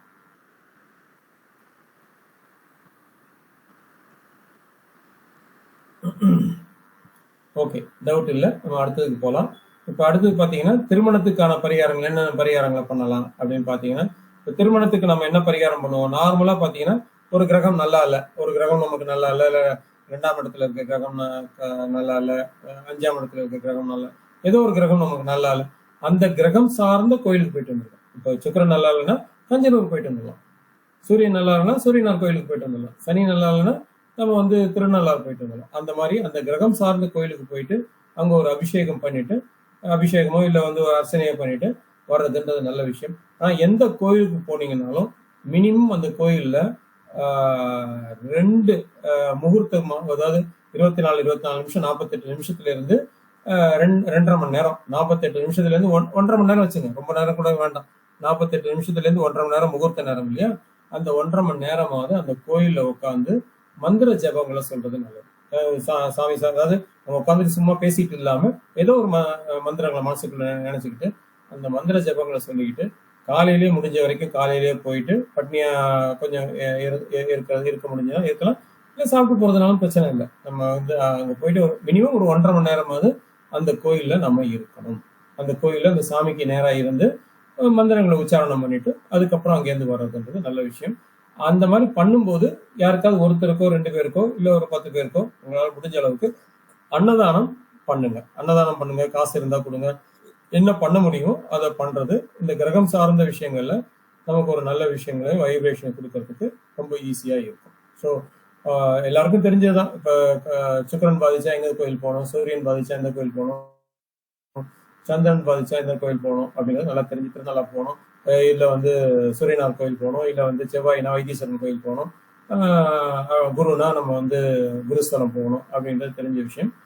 குருஸ்தலம் முடிஞ்சதுன்னா அந்தந்த ஊருக்கு போயிட்டு வர்றது நல்லது. அதாவது வருஷத்துக்கு ஒரு வாட்டியாவது போயிட்டு வர்றதுன்றது நல்ல விஷயம். அப்படி இல்லைன்னா பக்கத்துல இருக்க சிவன் கோயிலுக்காக போயிட்டு வாங்க, பக்கத்துல இருக்க சந்திரன் போய் அர்ச்சனை பண்ணிட்டு வாங்க, பௌர்ணமி அன்னைக்கு பூஜை பண்ணுங்க, குருக்கு ஒரு பரிகாரம் பண்ணுங்க. அந்த மாதிரி பண்றதும் இது கிரகம் சார்ந்த தோஷங்களை விளக்குது அப்படிங்கிறத பார்க்க முடியுது. ஓகே, அதுக்கப்புறம் 7ஆம் இடம் சார்ந்த பரிகாரம். இப்ப 7ஆம் இடத்துல ஒரு கிரகம் நமக்கு இருக்கு, 7ஆம் இடத்துல செவ்வாய் இருக்காருன்னு வச்சுங்க, 7ஆம் இடத்துல செவ்வாய் மேஷத்துல இருக்கா அப்படின்னா நம்ம வந்து என்ன பண்ணலாம், ஒரு 7 லைட் வாங்கி முருகன் கோயிலுக்கு கொடுக்கலாம், இல்ல அனாதை இல்லத்துக்கு கொடுக்கலாம். ஏதோ ஒரு 7ஆம் இடம் சம்பந்தமான விஷயம்னா அந்த கிரகம் சார்ந்த கோயிலுக்கு நம்ம போயிட்டு வர்றதுன்றது ஒரு பக்கம். அது இல்லாம இப்ப 7 அப்படின்றது ஒரு கணக்கா எடுத்துக்கிட்டு ஒரு லைட் வாங்கி முருகன் இதுக்கு ஒரு லைட், அதாவது நம்ம செய்யக்கூடிய விஷயம் அடுத்ததுக்கு பயன்படக்கூடியதா இருக்கும். 7ன்றது விளக்கேற்றி வைக்கணும், விளக்கேற்றி வைக்கும் போது அந்த இடத்துல நமக்கு திருமணம் சார்ந்த விஷயங்களும் வருது. அதே மாதிரி அனாதை இல்லத்துல விளக்கேற்றி வைக்கிறோம், நமக்கு வந்து நல்லது நடக்குது அப்படிங்கிறத பார்க்க முடியுது. இல்ல 7ஆம் இப்ப 7 வந்து ரிஷபமா இருக்கு, இல்ல வந்து மிதனமா இருக்கு அப்படின்னா நம்ம வந்து திருப்பதி வழிபாடு, அங்க புதன் இருக்கு அப்படின்னா திருப்பதி வழிபாடு சிறப்பா இருக்கும். 7ஆம் இடம் மலை ஏறி அதாவது நடந்து போகணும்.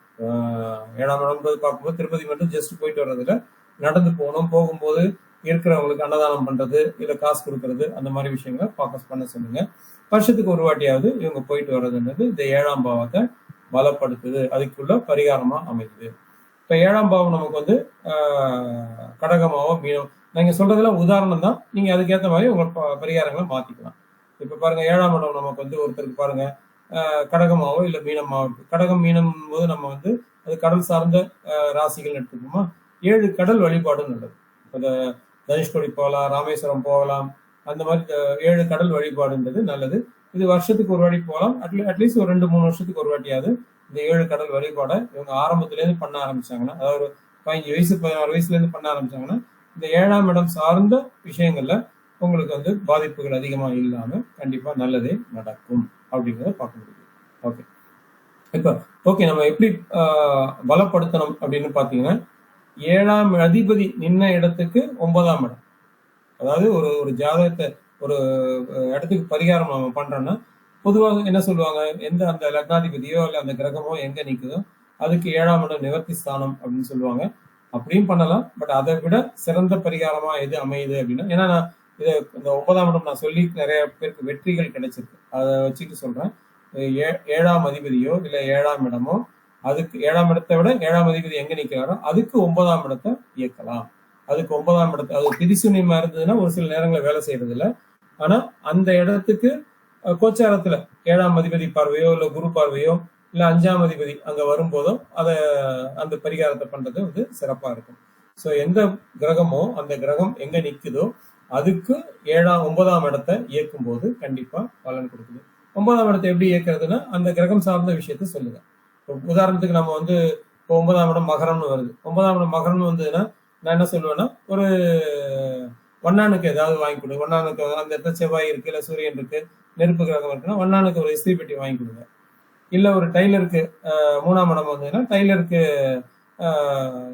கத்திரிக்கோள் வாங்கி கொடுங்க, இல்ல டைலருக்கு எது தேவையோ வாங்கி கொடுங்க. ஸோ அது சார்ந்த விஷயங்களை நீங்க வந்து ஒரு தானமா கொடுக்கறதுன்றது கண்டிப்பா உங்களுக்கு சிறப்பா இருக்கும். ஓகே, அந்த 9ஆம் இடத்தை அந்த மாதிரி அந்த கிரகத்துக்கு ஏத்த மாதிரி அந்த வீட்டுக்கு ஏத்த மாதிரி அந்த தானங்களை பண்ணுங்க. இது இப்படி புதன் நல்லா இருக்கு, புதன் வராருன்னு வச்சுங்க, ஸ்கூலுக்கு கொடுக்கலாம், இல்ல ஒரு அரசு சார்ந்த பள்ளி கொடுக்கலாம். அரசு சார்ந்த பள்ளி ஏன் எடுக்கிறோம், அங்க சூரியன் இருக்காரு அப்படின்னா அரசு சார்ந்த பள்ளின்னு எடுத்துக்கலாம். இல்ல அந்த இடத்துல செவ்வாய் இருந்ததுன்னா தெலுங்கர் பள்ளின்னு எடுக்கலாம். அந்த மாதிரி டிஃப்ரெண்டான, அதாவது அந்த இடத்துக்கு பரிகாரத்தை எடுங்க, அங்க இருக்க கிரகத்துக்கும் சேர்த்து அந்த பரிகாரத்தை பண்ணும்போது அது ரொம்ப ரொம்ப சிறப்பா இருக்கு. இப்ப கடகத்துக்கு நம்ம என்ன சொன்னோம், கடலுக்கு 7 கடல் போயிட்டு வர்றது நல்லதுன்னோம். இப்ப விருச்சிகத்துக்கு எடுக்கும்போது, விருச்சிகம்ன்றது கிணறு இருக்கு இல்லையா, இந்த கிணறு எங்கெங்க இருக்கோ, எந்த இடத்துல கிணறு இருக்கோ அந்த தீர்த்தங்கள் அங்க இருந்ததுன்னா அந்த மாதிரி கோயிலுக்கு போகலாம். எனக்கு தெரிஞ்ச உதாரணமா இங்க ராமேஸ்வரம் சொல்றோம். ராமேஸ்வரத்துல ஒரு 7 கிணத்துல குளிங்க. 7 கிணத்துல குளிக்கும் போது அந்த 7 கிணத்துல மட்டும் தீர்த்தங்களை தனியா வாங்கிடுங்க. 7 கிணத்துல தீர்த்தங்களை தனியா ஒரு டப்பால வாங்கிட்டு அதை தனியா எடுத்துங்க. அதுக்கப்புறம் உள்ள தீர்த்தங்களை வேற இன்னொரு டப்பால வாங்கி, பொதுவா என்ன பண்ணுவாங்க, இந்த எல்லா இடத்துலயும் வந்து இந்த இருக்கிற எல்லா குளத்துலயும் இது கிணறுலயும் வந்து தீர்த்தங்களை ஒரே டப்பால தான் கொட்டுவாங்க, அதுக்கப்புறம் கொடுக்க மாட்டாங்க. நீங்க ஸ்பெஷலா சொல்லியோ இல்ல காசை கொடுத்தா கூட அந்த 7 கிணறுல ஆரம்பத்துல இருந்து 7ஆவது கிணறு வரைக்கும் அந்த தீர்த்தங்களை ஒரு டப்பால வாங்கிக்கோங்க. அந்த டப்பாவை மூடி வச்சுட்டு அதுக்கப்புறம் உள்ள டப்பாக்குள்ள நீங்க மற்ற கிணறுல உள்ள தீர்த்தங்களை வாங்கிக்கோங்க. இந்த 7 கிணத்துல உள்ள தீர்த்தங்களை வீட்டுக்கு கொண்டு வந்துட்டு அதுல நீங்க குளிக்கிறது இல்ல வீட்டை வந்து சுத்தம் பண்றது, அதாவது ஒரு 10 சொட்டை தண்ணியில போட்டு நம்ம வீட்டுல தெளிக்கிறது, வீட்டை சுத்தம் பண்றது, இல்ல அதுல நம்ம குளிக்கிறது இல்ல அதை குடிக்கிறது அப்படின்றது உங்களுக்கு சிறந்த பரிகாரமா அமையுது அப்படிங்கறத பார்க்க முடியுது. அடுத்து பாத்தீங்கன்னா மிதுனம், நம்ம ஏற்கனவே சொன்னதுதான். மிதுனமா இருந்ததுன்னா ஒரு பள்ளிக்கோ காலேஜுக்கோ இல்ல அரசு சார்ந்த பள்ளிக்கு அரசு சார்ந்த காலேஜுக்கு பண்ணலாம். செவ்வாயா இருந்தா தெலுங்கர் சார்ந்த விஷயங்களுக்கு பண்ணலாம். மகரமா இருந்ததுன்னா வண்ணானுக்கு பண்ணலாம் அப்படின்னு சொல்லியிருக்கோம். ரிஷபம் இருந்ததுன்னா பௌர்ணமி பூஜை பண்றது நல்லது. ரிஷபத்துல சந்திரன் இருக்குன்னு வச்சுங்க, சந்திரனுக்கு நம்ம பௌர்ணமி பூஜை பண்றது நல்லது, அன்னதானம் பண்றது நல்லது, நிலாச்சோறு பண்றது நல்லது. இல்ல அந்த காலத்துல நம்ம பாத்தீங்கன்னா கடற்கரைக்கோ இல்ல ஆத்தங்கரைக்கோ போய் அங்க உட்கார்ந்து அந்த பௌர்ணமிய வந்து கும்பிடுவோம். அது வந்து ரொம்ப ரொம்ப சிறந்த பரிகாரமாவே அமைஞ்சது. இப்ப யாரும் அதை பண்றது இல்லை. பட் இந்த இது 7ஆம் அதிபதியோ 7ஆம் இடமோ நம்ம இல்ல 7ஆம் இடத்துக்கு 9ஆம் இடம் ரிஷபம் வந்து அங்க உள்ள கிரகம் பாருங்க, அந்த கிரகத்துக்கு ஏற்ற பரிகாரத்தை சொல்லுங்க. சந்திரன் இருந்ததுன்னா சித்ரா பௌர்ணமி அன்னைக்கு நிலாச்சோறு அங்க கடலுக்கோ இல்ல வந்து பக்கத்துல இருக்க ஆத்தங்கரைக்கோ போயிட்டு நிலாச்சோறு எல்லாருக்கும் கொடுப்பா அப்படின்னு சொல்றது, அதை டிஸ்ட்ரிபியூட் பண்றதுன்றது நல்ல விஷயமா இருக்கும். அது ஒரு பரிகாரமாவே அமையும் அப்படின்றத சொல்றாங்க. ஸோ இது வரைக்கும் பார்த்ததுல ஏதாவது டவுட் இருக்குங்களா? பரிகாரம் கரெக்டா சொல்றோமா இல்ல வந்து புரியலையா? புரியுது சார். Okay okay okay. அடுத்து திருமண தடை, ஆணுக்கும் பெண்ணுக்கும் திருமண தடை அப்படிங்கறத நீங்க பார்க்கும்போது பாத்தீங்கன்னா, நான் ஏற்கனவே சொல்லியிருக்கேன், இந்த இரவு பள்ளியறை பூஜை பார்க்கலாம்.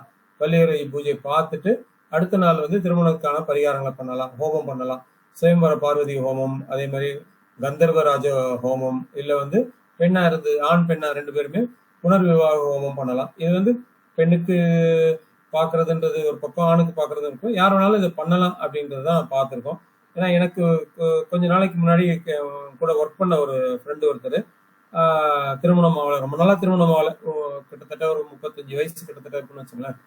திருமணம் ஆகல. நானும் நிறைய பரிகாரங்களை சொல்லி பார்த்தேன். அவர் அது பண்ணல, பரிகாரம் எதுக்கும் போகல. அப்புறம் வந்து திடீர்னு ஒரு நாள் ஃபோன் பண்ணி, சாமி இந்த மாதிரி இருக்கு, என்ன பண்ணலாம், ரொம்ப நாள் ஆச்சு அப்படின்னாரு. நான் சொன்னேன்ப்பா, நீ எதுவுமே கேட்கலையே அப்படின்னு. அதுக்கப்புறம் இந்த பரிகாரத்தை பண்ணுப்பா அப்படின்னு சொன்னேன். பட் நான் சொன்னா நம்புவானா, ஏன்னா ஒரு நம்பிக்கை வரணும் இல்லையா. அதனால நீ வந்து குழுந்தன் இதுல இருக்காரு, திருவண்ணாமலை பையன், குழுந்தனை போய் பாருப்பா, அவர் வந்து பரிகாரம் ஏதாவது சொல்லுவாரு, நீ அதை செய் அப்படின்னு. அவன் பக்கத்துல தான் இருந்தா, போய் பார்த்தான்.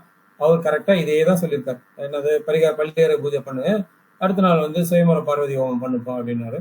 அது சொல்லி கரெக்டா ஒரு 3 மாசத்துல அவனுக்கு திருமணம் நிச்சயம் ஆயிடுச்சு. சொல்லி ஜெயிச்ச ஒரு பரிகாரம். அதனால இந்த பள்ளியறை பூஜையை பார்க்கறது, அதாவது பள்ளியறை பூஜைனா ஒரு நாள் பார்த்தா பத்தாது, கிட்டத்தட்ட ஒரு ஒரு 12 தடவையாவது பார்க்க சொல்லுங்க, இல்ல ஒரு 7 தடவையாவது பார்க்க சொல்லுங்க. மாசத்துக்கு ஒரு வாட்டியும் பார்க்கலாம், இல்ல தொடர்ந்தும் பார்க்கலாம், எப்படி அவங்களுக்கு சௌரியமோ அதை பார்க்க சொல்லுங்க. ஹோமம் வந்து ஒரு வாட்டி பண்ணா போதும், நீங்க வந்து நிறைய வாட்டி பண்ணணும் அவசியம் இல்லை. ஏதோ ஒரு வாட்டி நீங்க பள்ளியறை பூஜையை பார்த்துட்டு அடுத்த நாள் வந்து இந்த ஹோமம் பண்றத ஒரு இதுவா வச்சுக்கோங்க. கண்டிப்பா இது வந்து உங்களுக்கு நல்ல விஷயம், நல்ல வைப்ரேஷனை கொடுக்குது அப்படிங்கிறத பார்க்க முடியுது. ஸோ அவ்வளவுதான் நினைக்கிறேன். அவ்வளவுதான். ஓகே, இது வரைக்கும் ஏதாவது டவுட் இருந்ததுன்னா கேளுங்க, நம்ம டவுட் ஏதாவது கிளாரிஃபை பண்ணிட்டு கிளாஸ் முடிச்சுக்கலாம்.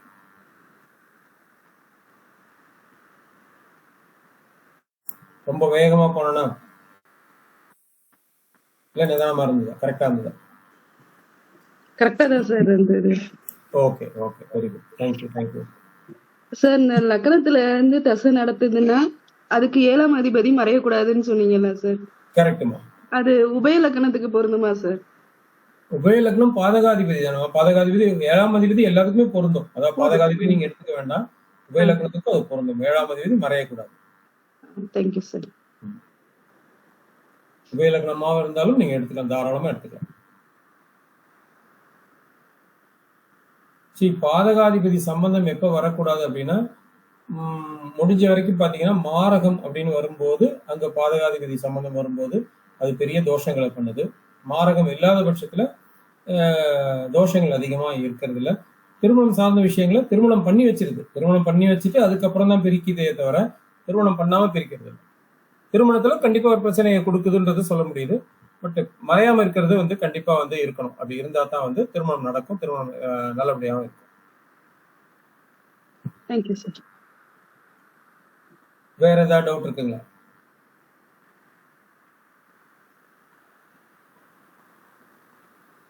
அதே மாதிரி கோச்சாரத்துல குரு 180 டிகிரி, அதாவது லக்ன புள்ளிக்கோ இல்ல சந்திரனுக்கோ கரெக்டா 180 டிகிரியில வரும்போது திருமண முகூர்த்தம் வச்சு கொடுக்காதீங்க, திருமண பொருத்தம் பார்க்காதீங்க. அதே மாதிரி சுக்கிரன் நீசமா இருக்கும்போது, செவ்வாய் நீசமா இருக்கும்போது அவங்க திருமணம் பொருத்தம் பார்க்கவும், திருமணம் பொருத்தம் பாருங்க, பார்த்துட்டு அவங்ககிட்ட சொல்லிடுங்க, இப்ப நீசமா இருக்கு, நீசம் முடிஞ்சதுக்கு அப்புறம் இவங்களுக்கு வந்து பொருத்தம் போடுங்க, இப்போதைக்கு பொருத்தம் போடாதீங்க. ஒரு சிலருக்கு பாத்தீங்கன்னா நீசமா இருக்கும்போது திருமணம் நடக்கும், ஆனா பொருத்தம் அவங்க எப்பயோ போட்டிருப்பாங்க, நிச்சயம் பண்ணிருப்பாங்க, அதனால அது பரவாயில்ல. நீசமா இருக்கும்போது நம்ம பொருத்தம் போட்டுட்டு அந்த திருமணத்தை வந்து அப்ப முடிவு பண்றதுன்றதை விட அந்த இது விலகுனதுக்கு அப்புறம் நம்ம அந்த கன்ஃபர்மேஷனை கொடுக்கறது, அது இல்ல வந்து ஒரு கைத்தாம்பலம் மாத்திக்கிறது, நிச்சயம் பண்றது, இது எல்லாமே அதுக்கப்புறம் பண்ணலாம், அதுக்கு முன்னாடி பண்ண வேண்டாம்.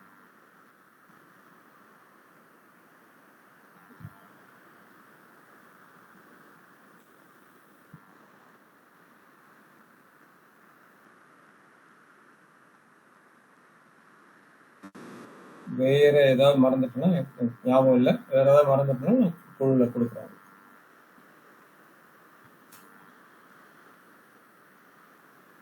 வேற ஏதாவது டவுட் இருந்ததுன்னா சொல்லுங்க.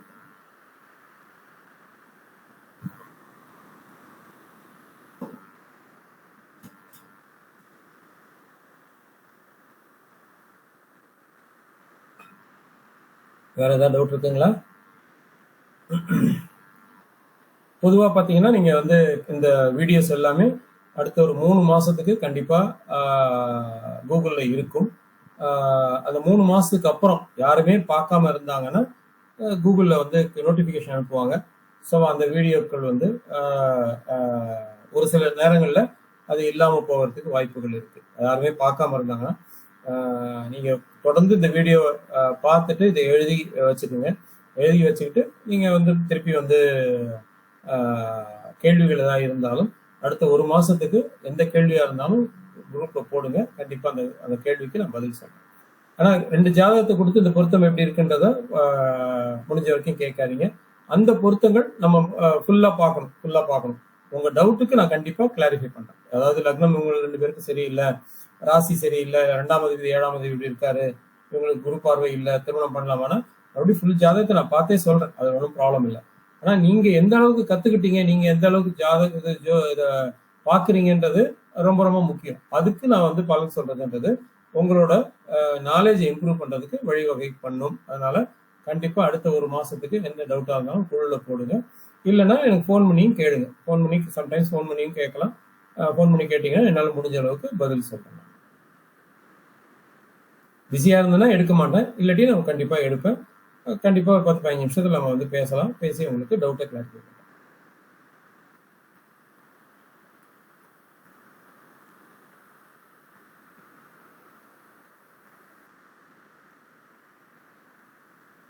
சொல்லுங்க சார், வேற ஏதாவது டவுட் இருக்கான்னு கேளுங்க, பாருங்க. இல்லைன்னா நம்ம வகுப்பு முடிச்சுக்கலாம்.